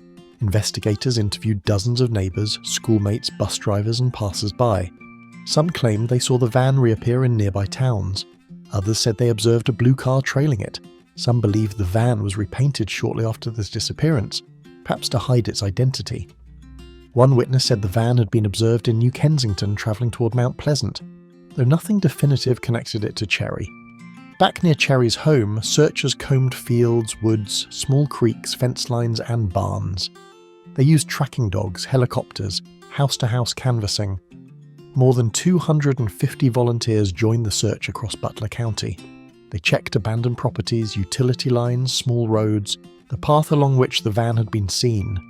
Yet they found nothing of Cherry herself. No clothing, no belongings, no footprints. That witness patchwork is a collage of uncertainty. Some statements conflicted. One child said the van was already parked when the bus arrived. Another said it arrived right after the bus. Some remembered the van's mural clearly. Others only recalled a coloured van. Distances, timings and directions shifted in interviews. Some witnesses were reluctant, some recanted earlier statements, others admitted their memories had blurred. Over time, the van's description was refined, then reinterpreted. In the weeks after, postal workers, delivery drivers, local travellers were interviewed. Some recalled seeing murals on vans or van types in the area. Some van owners were questioned. Investigators attempted to match vehicle registration records, but many potential matches turned out to be dead ends. Some searched for paint shops that might have repainted vans shortly after 1985. Others looked for sale records of Dodge vans of that vintage in the counties surrounding Butler. None of those leads ever crystallized into decisive evidence. Cherry's disappearance also prompted national awareness. She was the first missing child to appear on a mail-out poster campaign by Advo, mailed across the country with the image, "Have you seen me?" Her photograph and the van's mural were circulated widely. Yet even as tips arrived, none produced her. Some tips claimed she was alive under a new identity. Others suggested she had been abducted by someone known to the family. Her mother later said she believed someone close to Cherry's biological father, but no proof ever surfaced. Over time, several women claimed they were Cherry. In 2024, a woman made a post on social media that she was Cherry Mahan. The state police obtained her fingerprints and compared them to Cherry's. They determined she was not the missing girl. This was not the first false claim. Multiple people had come forward over the years, but none were validated. The case remains open and active. Witnesses also recalled unusual behaviour in the van itself. Some said lights had flickered, doors had been left open, engine running but no one visible. Others said its mural was odd, distinctive, and that one could recognise it under low light. Yet none of those observations led to identification. The vehicle remains untraced in official records. Cherry's case is haunted by the interplay between a solid last sighting, her walking past the van toward home, and an uncertain patchwork of van reports, changing descriptions and null returns from tips. The driveway where she should have arrived shows no signs that she ever made it to the door. The social media claims, the mural van leads, the tyre tracks, all sit in the gap of what did not happen. Neighbours later said the snow that day was light, and some footprints should have shown. But the driveway slope and garden layout might have obscured small steps. The tyre impressions 50 yards away were considered suspicious, possibly made by a vehicle exiting at speed after dropping off Cherry. But they were inconclusive. The local police, state police, and listings in the National Centre for Missing and Exploited Children maintain her case as open. Many pleas have been issued for anyone with information to come forward. The van mural remains the clearest signature left behind. Whether that van was central to her disappearance or merely incidental remains unanswered. Cherry's mother refused to let silence be accepted. She pushed for leads, held remembrance dinners, offered rewards. Over the years, the van mural sketch was redrawn, prints updated, age-progressed images circulated. But none of that shifted the trail, except in memory, in rumour, in tip leads that died. In that frigid February light, the moment when Cherry stepped off the bus, glanced past the van, and walked toward home became the hinge of the unknown. From that hinge, the van trails, missed sightings, shifting recollections extend outward, but the key remains missing. Brooklyn Brook Farthing, 2013.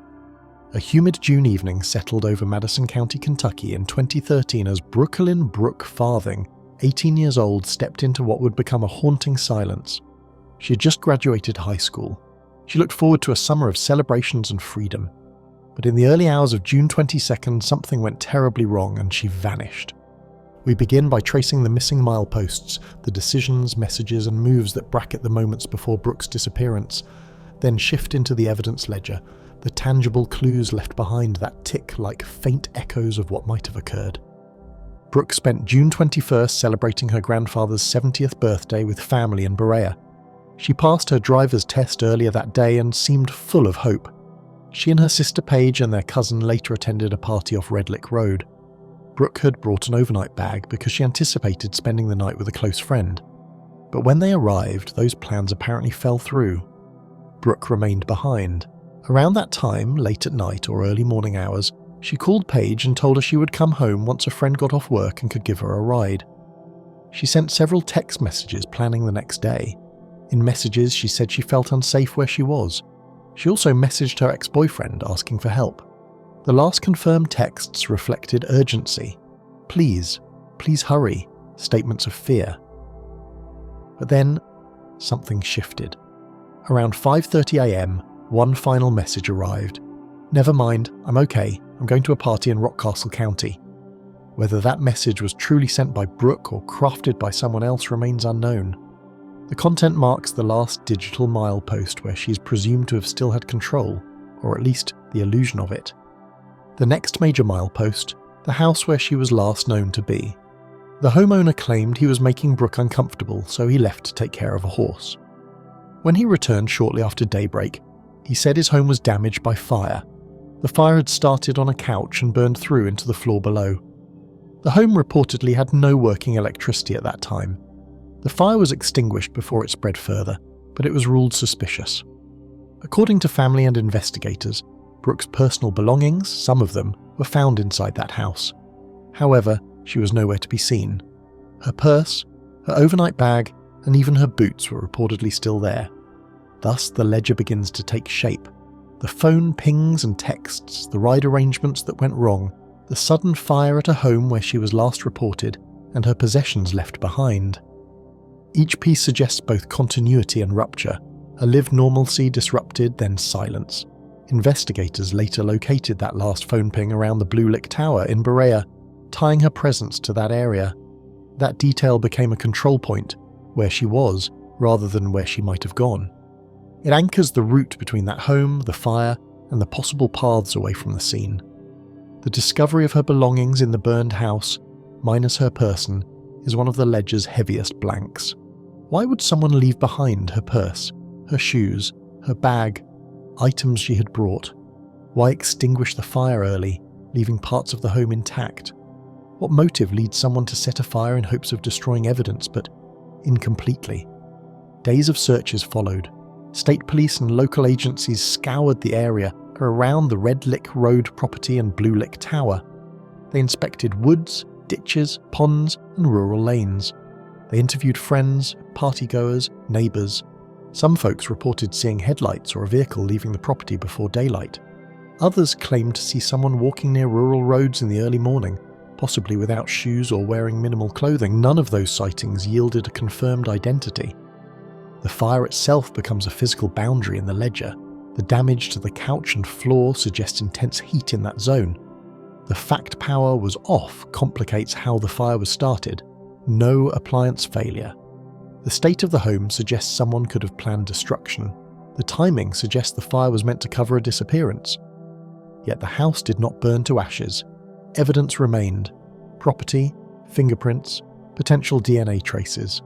Investigators combed for those traces, but the results have never publicly produced conclusive matches. Meanwhile, the missing mileposts present questions. Brooke had just passed her driver's test. She had plans. She sent texts indicating she didn't intend to disappear. She told someone she felt unsafe. She anticipated someone picking her up. The failure of that plan, the switch in the last message, the call about being okay, these form a ladder up to the final move. Did she decide to go to another location on her own, or was she forced? Did someone intercept her ride, mislead her, or lure her into the house where the fire would be used to erase what followed? In later months and years, the ledger was revisited. Specialists reviewed text metadata, the phone's last known cell tower, the homeowner's statements, fire reports, and item inventories. The reward offers increased. As of 2023, still no public resolution. Community efforts to keep her name alive mounted. Memorials, posters, social media campaigns. 10 years later, in 2023, the family marked a dark milestone. Still no one has been arrested. Yet for all the times the ledger is opened, phone in, phone out, texts, burned house, belongings left, the pages remain incomplete. The burn damage might have wiped fingerprints. The phone's data could have been erased by someone. The scene may have been staged to misdirect.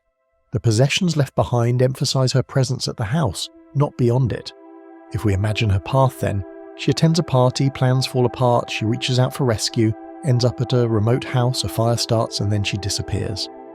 The ledger confirms that she was last somewhere between the party, the texts, the ride, and the house. The mileposts point to her intentions: return, safety, reaching home, or at least moving toward it. The ancestral geometry of decisions and evidence reveals not a route, but the fractures in movement. In a region where forested hills, small roads, streams, and underbrush dominate, possible exit routes from that house are many. She could have walked toward a road, been led by someone to a vehicle, carried into woods, or moved to a distant location. But none of those routes show confirmed tracks or evidence tied to her person. The ledger doesn't extend past the threshold of the burned house. The mileposts swirl in a narrow span. Her fate lies just beyond the last recorded steps, the last known messages, the house fire, and the absence of a person where the belongings remained. Kimberly Moreau, 1986. The town of Jay, Maine lies in quiet woodlands, quiet roads, quiet nights. On May 9, 1986, those quiet shadows swallowed a young woman. Her name was Kimberly Moreau, age 17. She walked out her front door just before midnight in the company of a friend she met earlier that evening and was never seen again. Kim's story begins with simple decisions of a teenage night.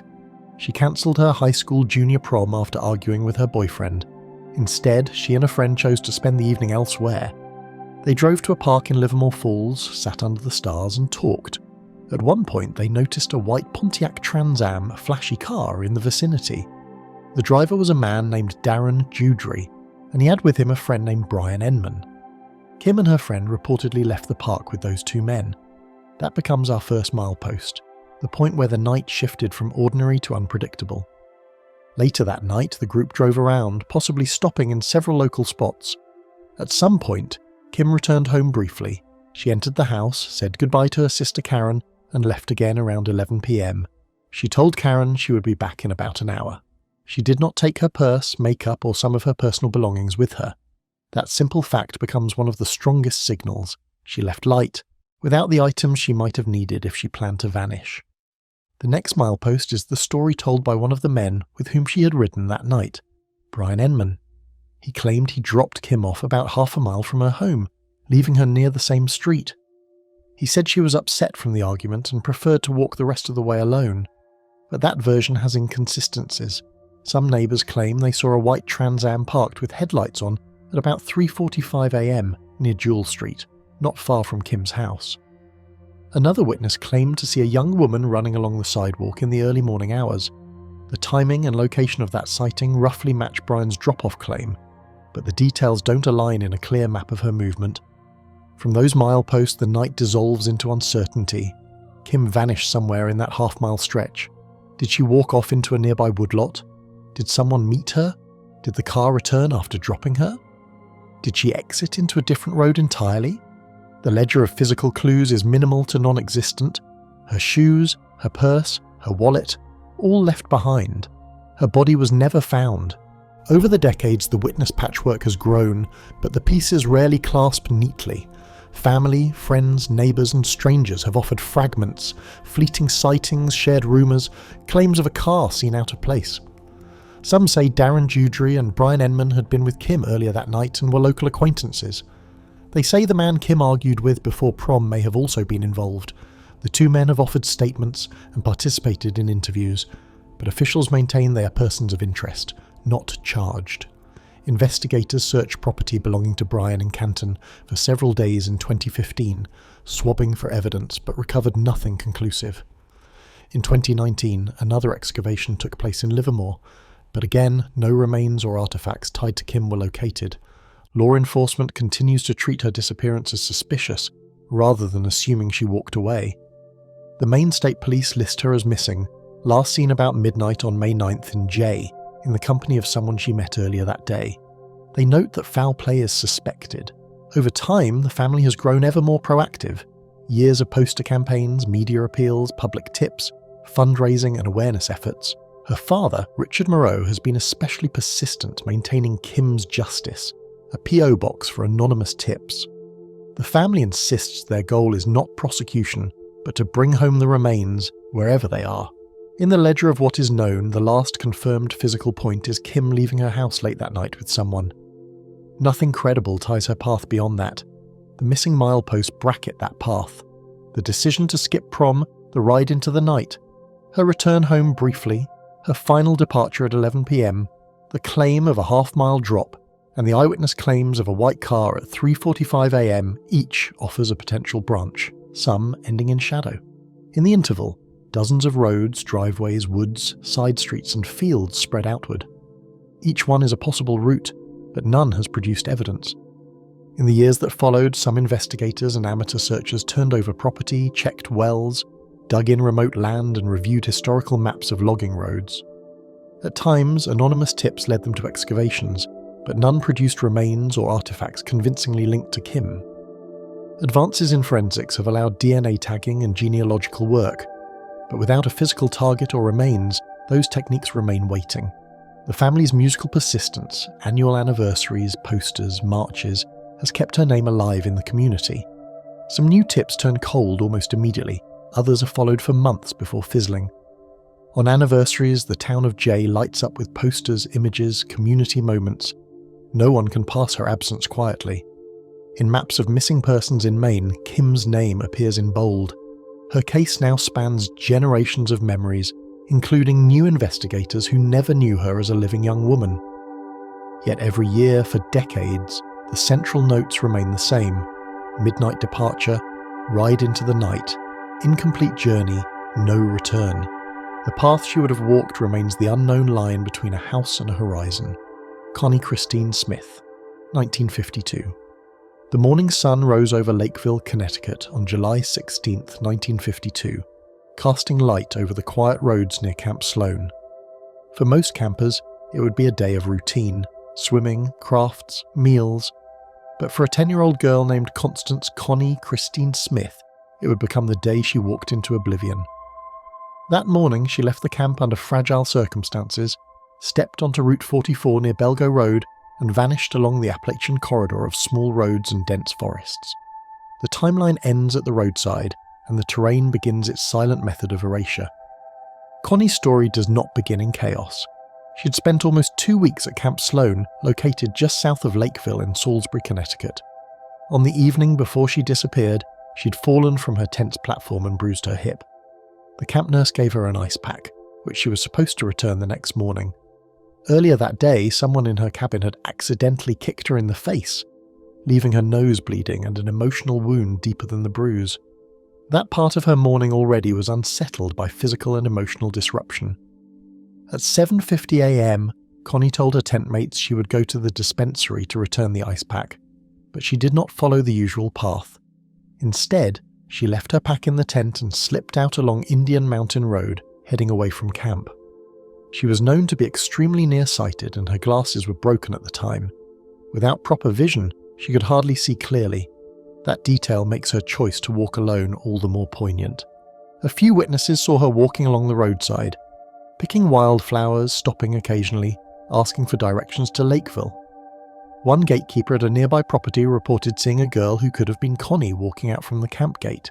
He said she looked as if she were one of the camp counselors, and he did not stop. Later, several people along the route said they saw a young girl strolling by, possibly asking for a ride. Around 8:45 a.m, Connie was seen at the intersection of US Route 44 and Belgo Road, hitchhiking. She stood with her thumb out, dressed in a red windbreaker, navy shorts and tan leather shoes. She had no money and no extra clothes. She had left nearly everything else behind at camp.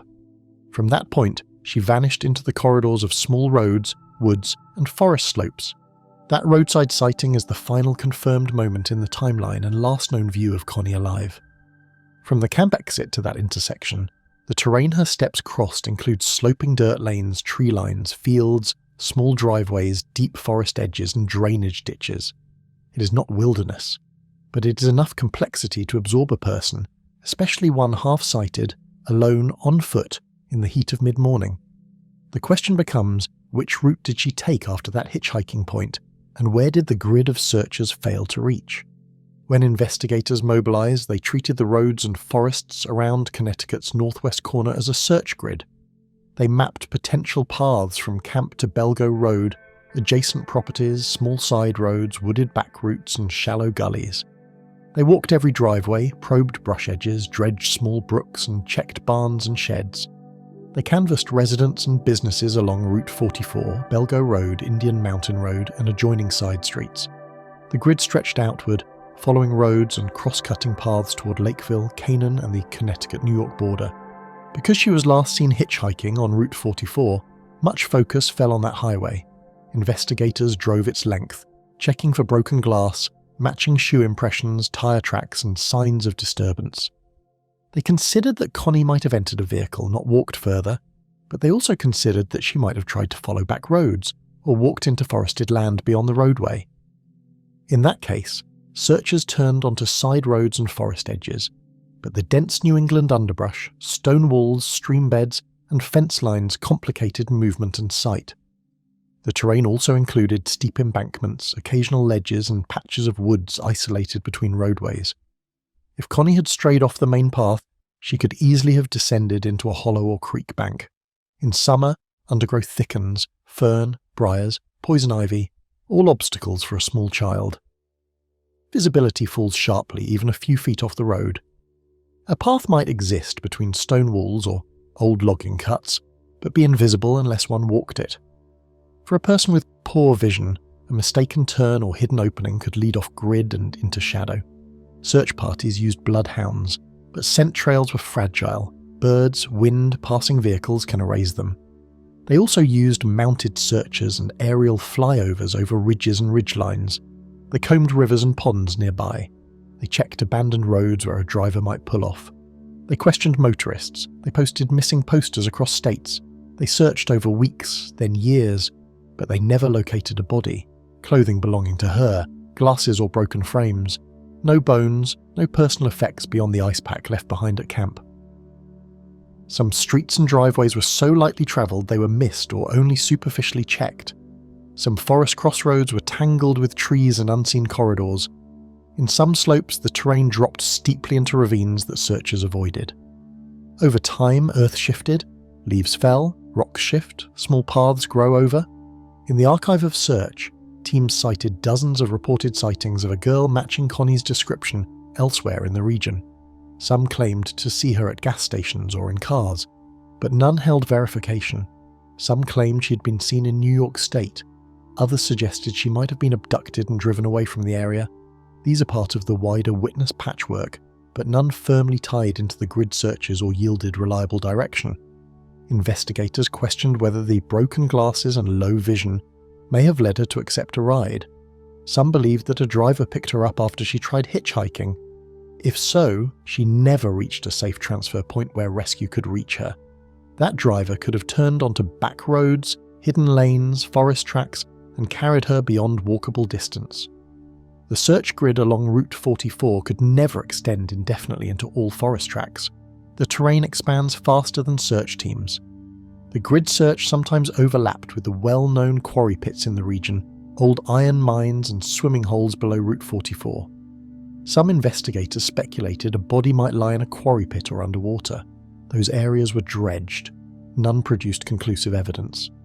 In time, the case of Connie Smith grew in local legend and national intrigue.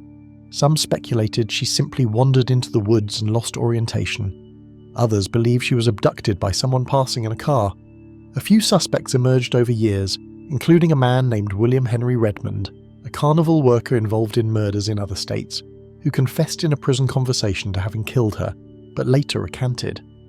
No forensic proof has ever tied any suspect to Connie's disappearance.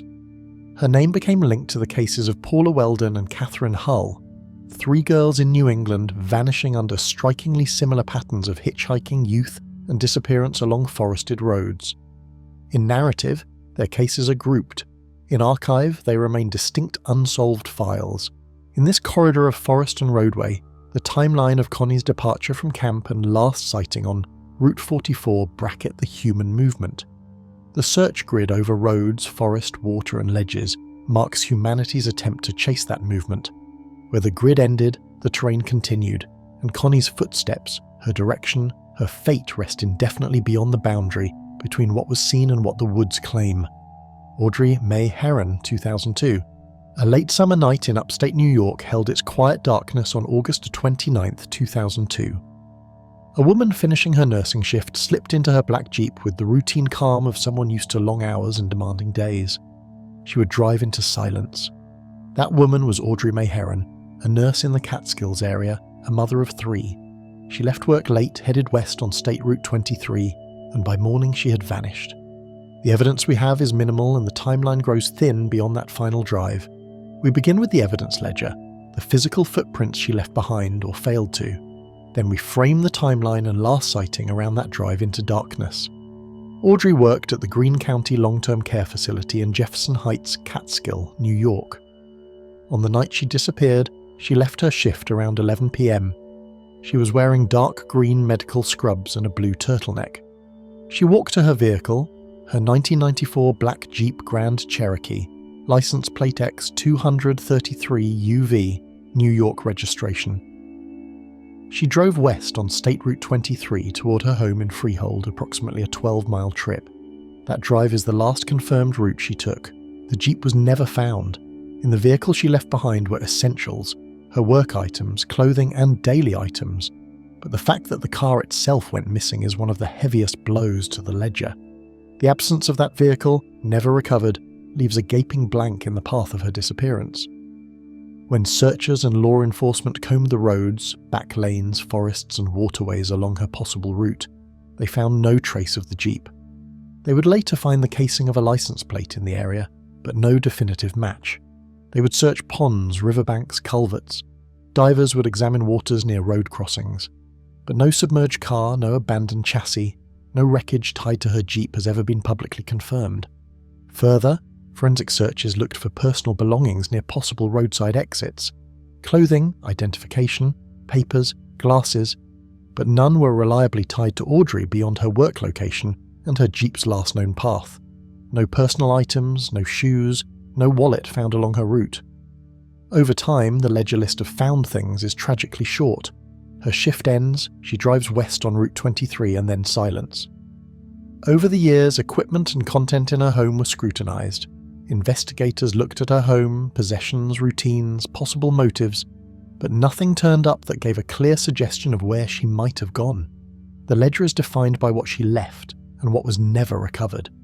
Now, looking at the timeline and last sighting more closely, at 11 p.m, she departed from the nursing home alone on a 12-mile drive. That drive would take her through forests, small towns, dark stretches of Route 23, potential side roads, intersections and hidden exits. Somewhere on that road, the path diverged from becoming home. Family and friends maintain that Audrey often left the car door open when she got in and out, a small habit that might make her vulnerable to intrusion. Some suspected she might have been confronted at the roadside. Others considered mechanical failure or accident, but no accident report matched her vehicle. No theft or break-in reports tied to her Jeep or belongings in the region that night matched her description. In the hours after she failed to arrive home, relatives and co-workers recognized something was wrong. Audrey did not show up, and messages to her cell phone went unanswered. At first, some thought she might have stayed late or made a stop, but as time stretched, worry grew. In the early morning hours, the New York State Police entered her case as missing under suspicious circumstances. Search teams patrolled the route west of Catskill. They checked properties near the road, driveways, barns, side roads, forest edges. They investigated any tip of seeing headlights in odd places, odd noises in fields, or vehicles parked off the shoulder. Locals remembered sometimes seeing a Jeep late along that stretch, but none that could be confirmed. They also searched waterways adjacent to Route 23, culverts, small streams, pond edges. The hope was that perhaps the Jeep had veered off, or that she might have gone into a body of water trying to escape or after being forced. But no car or personal item was found. In 2022, a dive team known for working missing persons cases searched water bodies along her likely route. They checked ponds, crossings, culverts, rivers near Route 23 and nearby alternate routes. They reported that neither Audrey nor her Jeep was located in those waters. The effort eliminated for many the possibility that the car simply plunged into a nearby body of water along the known route. That leaves more complex possibilities. As time passed, testimonies emerged of possible sightings: a dark vehicle driving erratically, lights seen off-road, or calls from passers-by of a Jeep near roadside pullouts. Some recalled seeing a vehicle parked off Route 23 in the early hours, but none of those sightings held up under verification. Many were months later, memory faded, or details inconsistent.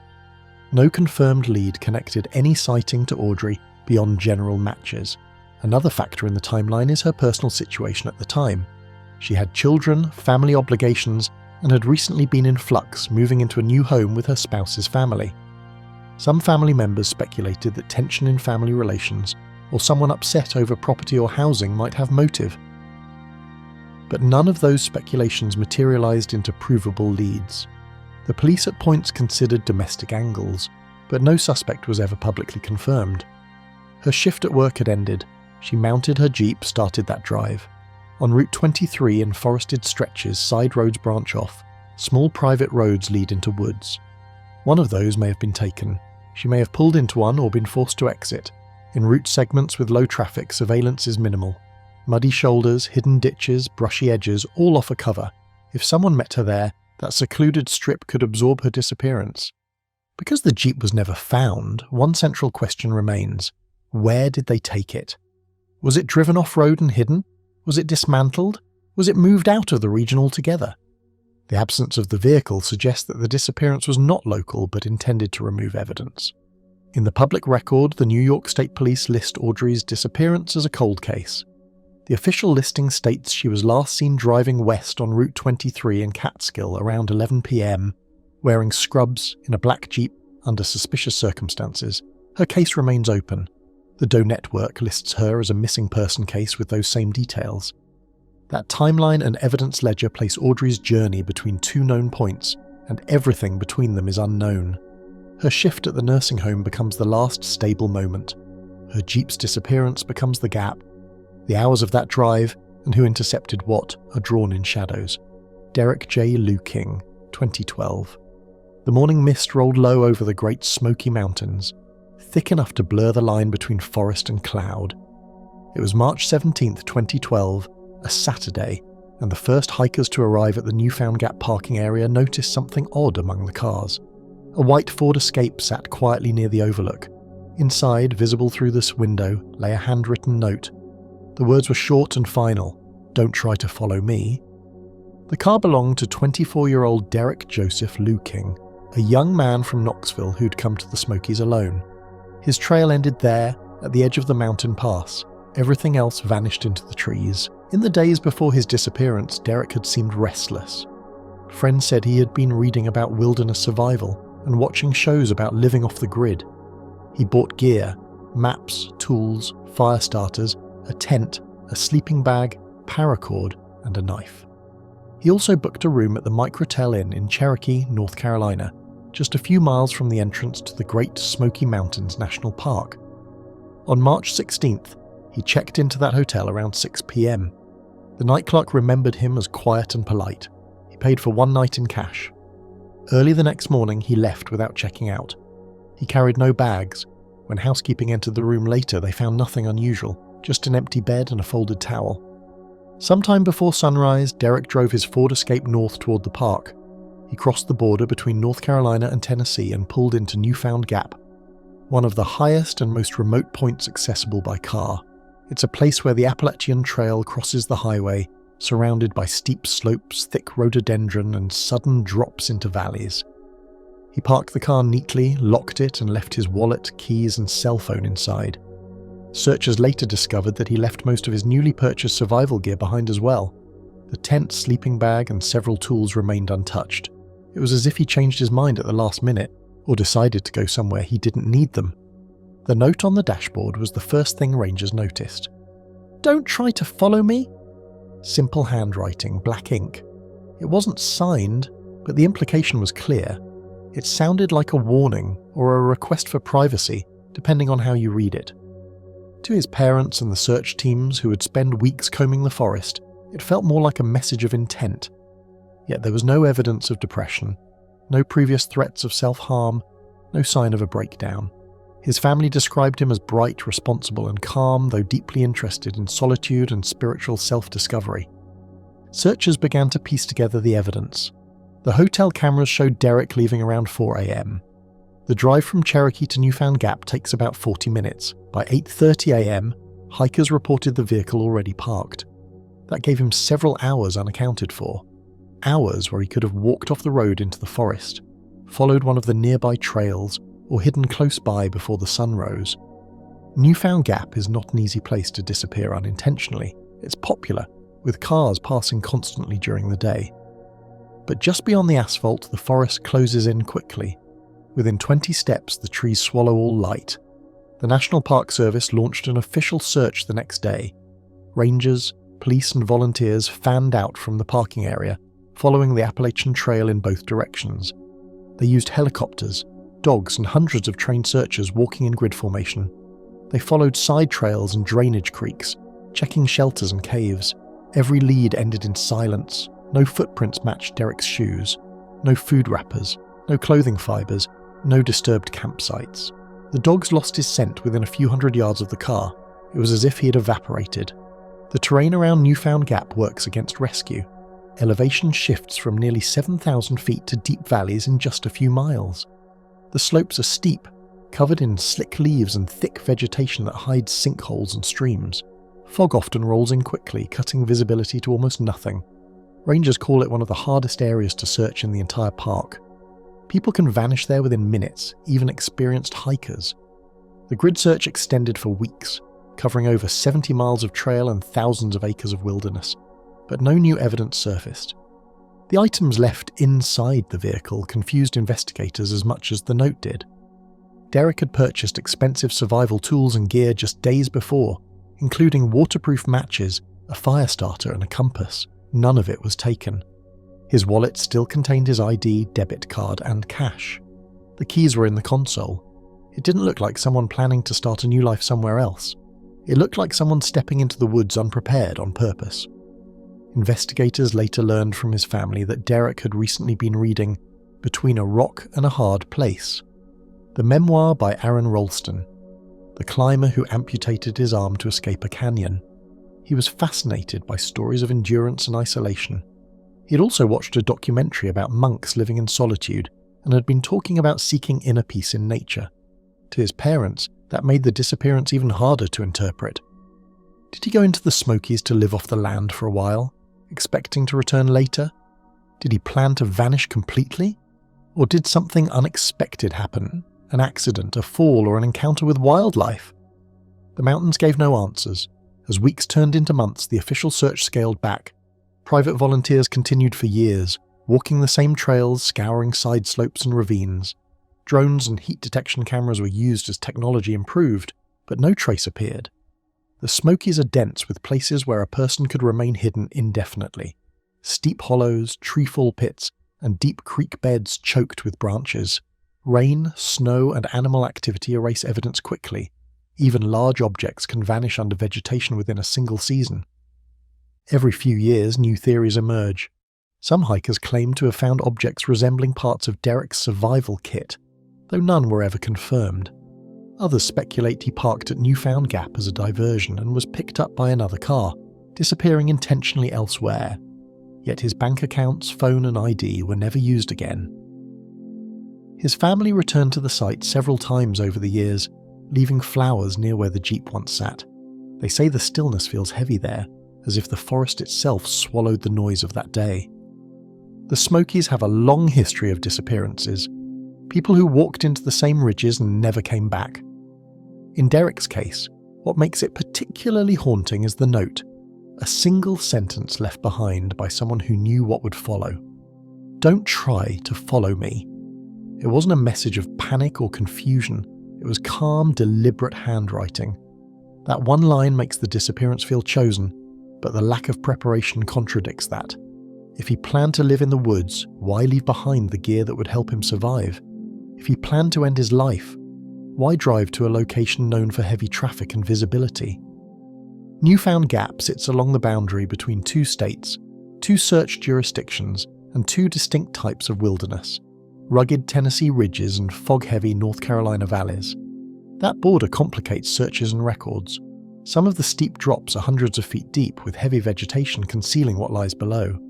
Others are nearly impossible to access without climbing gear. Rangers believe it's possible that Derek slipped into one of these ravines early on, where even infrared drones could not detect him later. For the family, each unanswered question folds into another.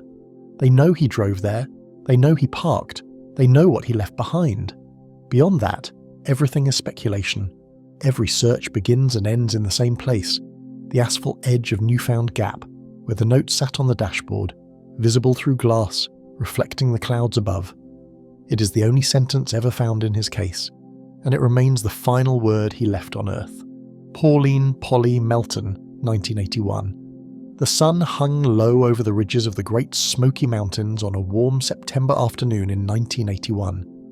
The air was clear, the leaves just beginning to turn, and 3 women were hiking along the Deep Creek Trail near Bryson City, North Carolina. They were regulars, friends who had walked that same route many times before. One of them was Pauline Melton, known to everyone as Polly. She was 58 years old, cheerful, sociable, and by all accounts in good health. What began as an ordinary stroll on a familiar trail turned into a mystery that remains unsolved more than 40 years later. Polly was visiting from Tennessee.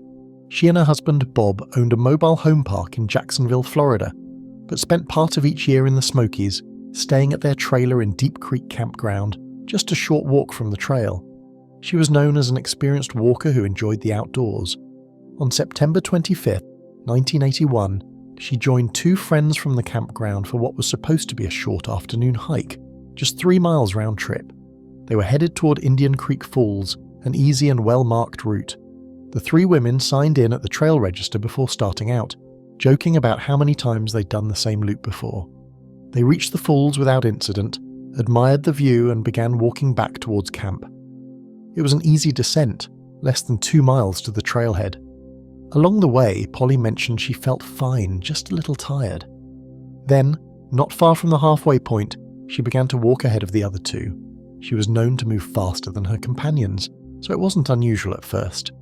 One of the women later said she saw Polly round a bend in the trail just ahead, maybe 50 yards away. When the friends reached the same bend a few minutes later, Polly was gone. At first, they assumed she had kept walking and would be waiting for them at camp. The Deep Creek Trail is well maintained and used by dozens of hikers daily. There's little chance of getting lost, at least near the main path. When they returned to the campground and found her trailer empty, they weren't worried immediately. Maybe she'd gone to meet her husband or stopped to talk to someone. But as the evening passed and there was no sign of her, concern turned into alarm. By nightfall, rangers were notified. Within hours, a full search was underway. The timeline was simple and tight. The 3 women began their hike around 3 p.m. Polly was last seen at approximately 4 p.m., walking ahead on the return leg of the trail. The other 2 arrived back at the trailhead around 4:30 p.m. and discovered her missing. The window of time between last sighting and realization, roughly 30 minutes, became the focus of investigators. In that short span, Polly had disappeared somewhere along a narrow, well-traveled trail in broad daylight. The first search teams started that evening. Rangers combed the trail in both directions, calling her name, checking side paths, and stopping hikers for information. The next morning, more than 50 people joined the effort. Over the next few days, the number grew to over 100. Park rangers, volunteers, law enforcement officers, and search dogs. Helicopters flew overhead. They scoured every side trail, drainage ditch, and slope. Bloodhounds picked up a faint scent near the area where she was last seen, but it vanished abruptly after a few hundred feet. No footprints, no scraps of clothing, no signs of a fall or struggle were ever found. As with many disappearances in the Smokies, the search grid soon expanded beyond the immediate trail. Teams explored ridges above the path, the banks of Deep Creek itself, and the forest in every direction. But the terrain there, though not as wild as some areas of the park, is full of twists and hidden gullies. A person could step off the path just a few feet and be completely hidden from view. The ground drops steeply toward the creek, and dense rhododendron and mountain laurel make progress slow. Despite that, the area was combed repeatedly over several weeks. Polly had simply vanished. Her husband, Bob Melton, arrived soon after and worked alongside searchers. He confirmed that she had no health issues and no reason to leave voluntarily. She had not brought any supplies, no water, and no identification, just casual clothing and her house keys. She was known as someone who didn't take unnecessary risks. The trail that day was full of other hikers, yet no one else reported seeing a woman leave the path or enter the woods. There were no signs of animals, accidents, or foul play near where she was last seen. The accounts of her 2 companions became the backbone of what little could be established. They both said Polly seemed fine, laughing and talking during the hike. She wasn't upset or distracted. The only thing they noticed was that she suddenly increased her pace and went ahead. Whether she wanted to reach camp first or just walk faster, they didn't know. When they rounded the bend, she was gone, as if the trail had swallowed her whole. Over the following weeks, the witness patchwork expanded with tips and sightings. A few campers claimed they saw a woman matching Polly's description walking near a road outside the park, but none of those reports were verified. Others said they thought they saw her hitchhiking near Bryson City, though rangers noted the timing didn't align with when she disappeared. Some speculated she might have wandered onto one of the side trails leading toward the horse camp and gotten lost, but that area was searched thoroughly. Nothing. Investigators eventually considered the possibility that she might have left intentionally. One factor that complicated the case was a reported emotional strain in her marriage at the time. According to some accounts, she had recently reconnected with a male friend from Florida and had written to him before her trip. That detail led some to believe she may have decided to start a new life. But even that theory has deep flaws.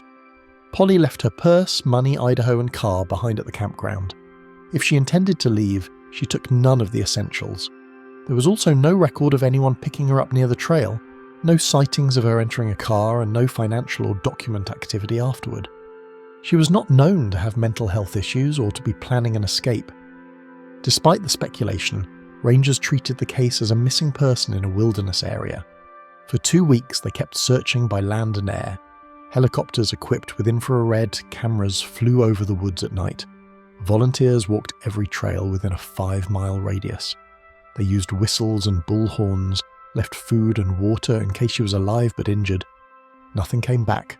No movement, no response. Years later, occasional reports surfaced of possible remains found in the park, but none matched her. The Deep Creek area continued to attract hikers and campers, many of whom knew of the story. Her disappearance became part of park lore. How a woman could walk away from her friends on a sunny afternoon, on a popular trail, and vanish without leaving a single trace. In 1981, technology was limited. There were no cell phones, no GPS trackers, and few trail cameras. Search maps were drawn by hand. The last confirmed point where Polly was seen is still marked in the ranger files. A small bend on the Deep Creek Trail near a stretch of rhododendron thicket that slopes toward the creek. The official record lists the case as unsolved, presumed missing. Her husband died years later without answers, and her name remains on the National Park Service's cold case list. The park today looks much the same as it did then, the same trail, the same quiet flow of Deep Creek, the same sound of water running over stone. Hikers still pass the spot where she was last seen, unaware that a single step ahead once marked the boundary between the known and the unknown. Mitchell Weiser and Bonnie Bickwit, 1973. It was the summer of 1973, and the Catskills were alive with the pulse of youth culture, music, freedom, and the open road. Mitchell Weiser and Bonnie Bickwit, both from Brooklyn, were part of that restless generation. They were young, smart, idealistic, 2 teenagers in love. On July 27th, they packed a few belongings, waved goodbye, and set out to hitchhike to a concert in upstate New York. They never came home. What began as an innocent trip to a summer music festival became one of the longest-running missing persons cases in New York State. Mitchell was 16, Bonnie 15. They had met in high school and quickly became inseparable. Bonnie worked as a counselor in training at Camp Wilmette in Narrowsburg, near the Delaware River, while Mitchell stayed in Brooklyn for the summer, working a part-time job and saving money. The two had planned to reunite for a few days and attend Summer Jam at Watkins Glen, a rock festival featuring the Grateful Dead, the Allman Brothers Band, and the band. It was expected to draw more than 500,000 people, larger even than Woodstock. Bonnie arranged for a weekend off from camp to attend the show. She left behind her paycheck envelope and some of her belongings, planning to return after the concert. Mitchell left Brooklyn early that Friday morning, carrying his camera, a small backpack, and the kind of optimism only youth can carry. He arrived at Camp Wilmette around midday. The plan was simple. They would hitchhike west together to Watkins Glen, camp for a night, see the concert, and come back on Sunday. It was a plan thousands of others followed that same weekend.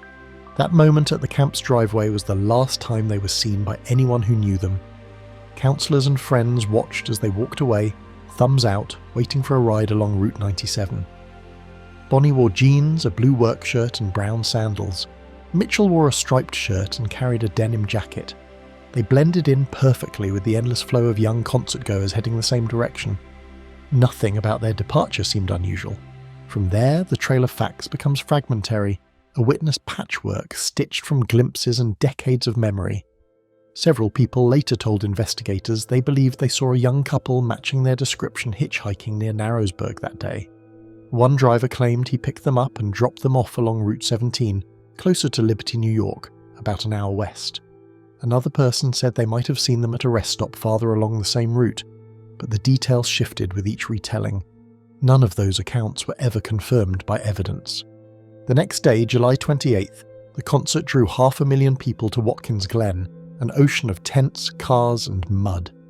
If the two teens made it that far, they disappeared into a sea of faces. There were no cell phones, no reliable records of who came and went, and chaos surrounded the festival. Roads were clogged, communication was impossible, and people camped wherever they could. When Mitchell and Bonnie failed to return that Sunday, friends and family initially assumed they were delayed by the massive traffic jams reported across the state. But days passed, then weeks, and no one heard from them. The missing milepost began to emerge from that point. Bonnie's parents contacted the camp when she didn't come back to work. Mitchell's family realized he hadn't returned to Brooklyn. Both families called police, filed reports, and began their own searches. Officers visited the camp, retraced possible routes, and contacted hospitals and law enforcement agencies across New York State. There were no bodies, no belongings, no sightings beyond hearsay. Their bank accounts were untouched. Letters went unanswered. In the early stages, investigators treated the case as a possible runaway situation. Two teenagers escaping the city for a life of freedom. It was the 1970s, and such stories were common. But their families insisted that theory made no sense. Bonnie had left her paycheck and her belongings behind, fully expecting to come back. Mitchell had told his parents the trip would last only a few days. Neither had much money, and both were deeply tied to their families. The possibility that they had simply vanished on purpose didn't fit their personalities or the evidence. Over the years, fragments of new information surfaced, each one forming part of that fractured witness patchwork. In the 1990s, a man came forward claiming he saw a young couple matching their description near Narrowsburg on the day they disappeared, getting into a pickup truck with 3 men inside. He said they looked hesitant, almost nervous. That story reignited the investigation, but the lead couldn't be verified. The man couldn't recall the license plate or identify the driver. Another rumor circulated that 2 bodies had been found along a riverbank near Hancock, New York, sometime in the 1970s, but were misidentified and buried anonymously. Decades later, those remains were exhumed for DNA testing, but they didn't match Mitchell or Bonnie. The parents of both teens refused to let the case fade. They wrote letters, contacted newspapers, and urged authorities to reopen the file. The families described endless nights imagining every scenario: accident, abduction, even the possibility that they drowned while trying to cross the Delaware River. But there was no sign of a river crossing, no clothing, no items recovered downstream. In 2000, investigators reclassified the case as a probable double abduction. Detectives began to explore whether the teens may have been picked up by someone posing as a helpful driver along Route 97. The Catskills, though scenic, are full of isolated roads and river curves where visibility is low. A driver with bad intentions could easily pull off the road unnoticed. The problem, decades later, is that most evidence has long since vanished. Records, memories, witnesses. The mileposts that once marked their path are faint. The first, Mitchell's departure from Brooklyn. The second, his arrival at Camp Well Met. The third, the moment they stepped onto Route 97. The fourth, an unconfirmed ride west. After that, the road dissolves into rumour. There were later claims that Bonnie was seen at a diner near Liberty in the days following the concert, but investigators determined the girl in question was another teenager. Other supposed sightings followed: 2 hitchhikers near Monticello, a girl matching Bonnie's description in New Jersey, but none of them checked out. The witness patchwork kept growing, but no single thread tied the stories together. In 2000, both families finally convinced authorities to reopen the case formally. DNA samples were collected from surviving relatives, and missing person databases were updated.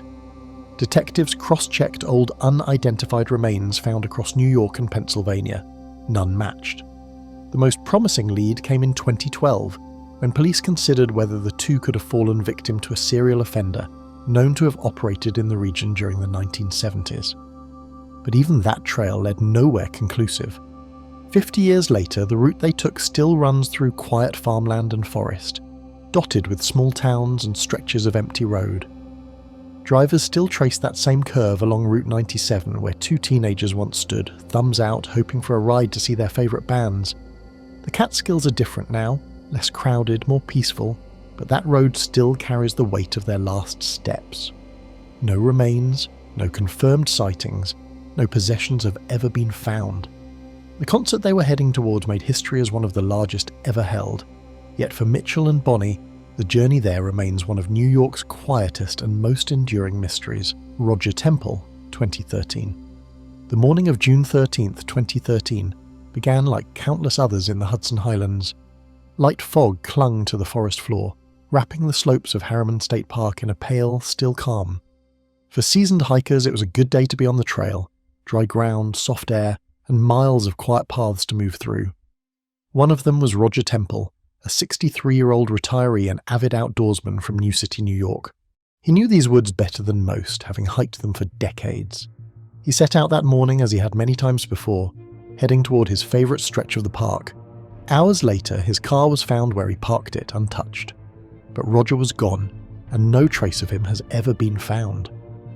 Roger had spent years exploring Harriman State Park, a massive, rugged landscape covering more than 47,000 acres of forest, ridges and lakes, about 40 miles north of New York City. It's one of the most visited parks in the state, yet full of places where a person can disappear without a sound.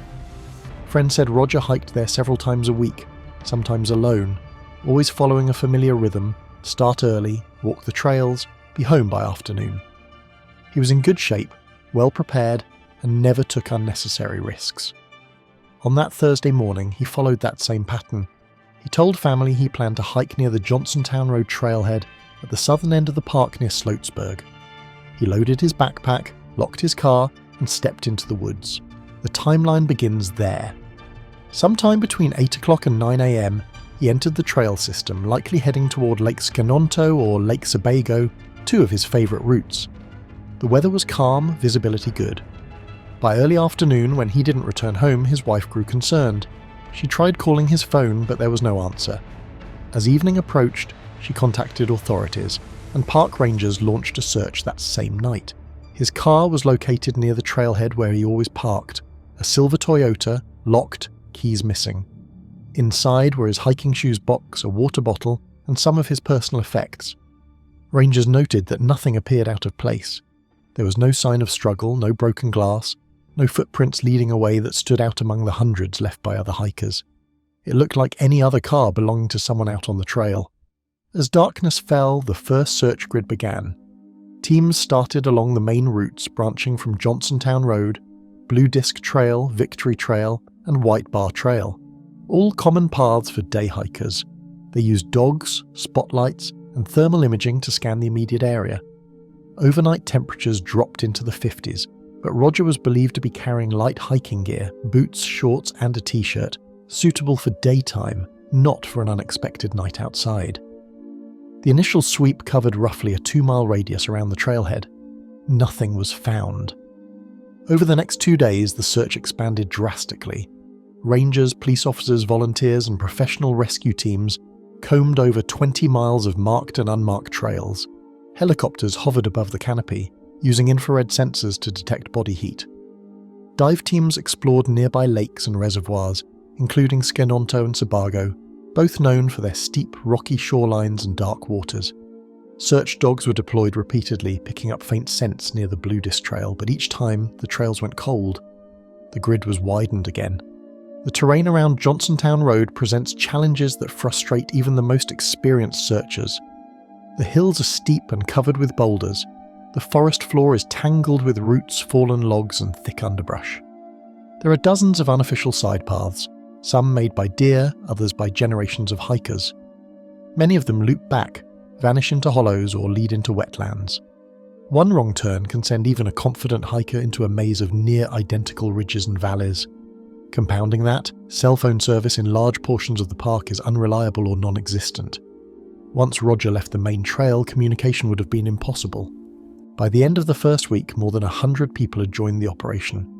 They worked in 5-person teams, walking in tight formation, each assigned a section of the park's grid map. Markers were placed on trees to show covered areas. Crews called out his name every few steps. Helicopters continued to pass overhead, searching for signs of movement, clothing, or reflective material. Rangers also examined nearby trail registers, hoping to find Roger's signature, but his name didn't appear in any of them that day. The search grid versus terrain equation began to work against the rescuers. Harriman's landscape is unforgivingly complex. It contains hundreds of miles of trails that intersect, merge, and diverge in confusing ways. There are steep rock faces, sudden drop-offs, and dense woods that obscure visibility beyond a few feet. Lakes and streams cut through valleys, making movement slow. If Roger had slipped, fallen, or lost his way, he could easily have ended up in an area invisible from above and unreachable without specialized climbing equipment. The dense tree cover also made aerial thermal imaging far less effective. There were no witnesses who saw Roger that day after he parked. No one reported seeing him on the trails, at the lakes, or resting along the usual stops. Hikers who came forward later said they had not encountered anyone matching his description. Some believed they might have seen him earlier in the week, but none could confirm it was the same day. That absence of any verified sighting narrowed the timeline to the period between his departure from home and the moment the car was found. Somewhere between those points he disappeared into the woods. As days turned into weeks, the effort became one of methodical coverage. Searchers re-examined the same sections, this time moving slower and cutting deeper off trail. They checked ravines, hollows, and drainages that fed into streams.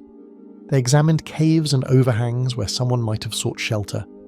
The lakes were searched again, this time with sonar equipment, but no anomalies were detected. Every possible location within several miles of the car was mapped, walked, and revisited. Still nothing. No clothing, no gear, no sign of a fall or struggle. Locals and frequent hikers began to join discussions online, especially through My Harriman, a blog dedicated to documenting life and exploration in the park. The hiking community was shaken by how someone so familiar with the area could vanish without a trace. Roger had logged decades on these trails, often leading friends through routes less experienced hikers avoided. He wasn't known to take risks, and he always told someone where he was going. His disappearance made even experienced hikers reconsider how easily the park's terrain could turn against them. Weeks later, after the official search was suspended, family and volunteers kept going. They used GPS to log covered areas, looking for gaps in the original grid. They reviewed weather records, estimating where water flow might have carried an object or body. Each new search returned empty. Roger's wife continued to visit the trailhead, leaving notes and checking with rangers. Nothing ever changed. The Toyota remained the last concrete piece of the story. In the years since, theories have multiplied. Some believe Roger suffered a medical emergency, heat stroke, heart attack, or sudden disorientation, and collapsed off trail. Others think he might have lost footing near a ledge and fallen into an unseen crevice or thick brush. There's also speculation that he may have left the park intentionally, though no evidence supports that idea.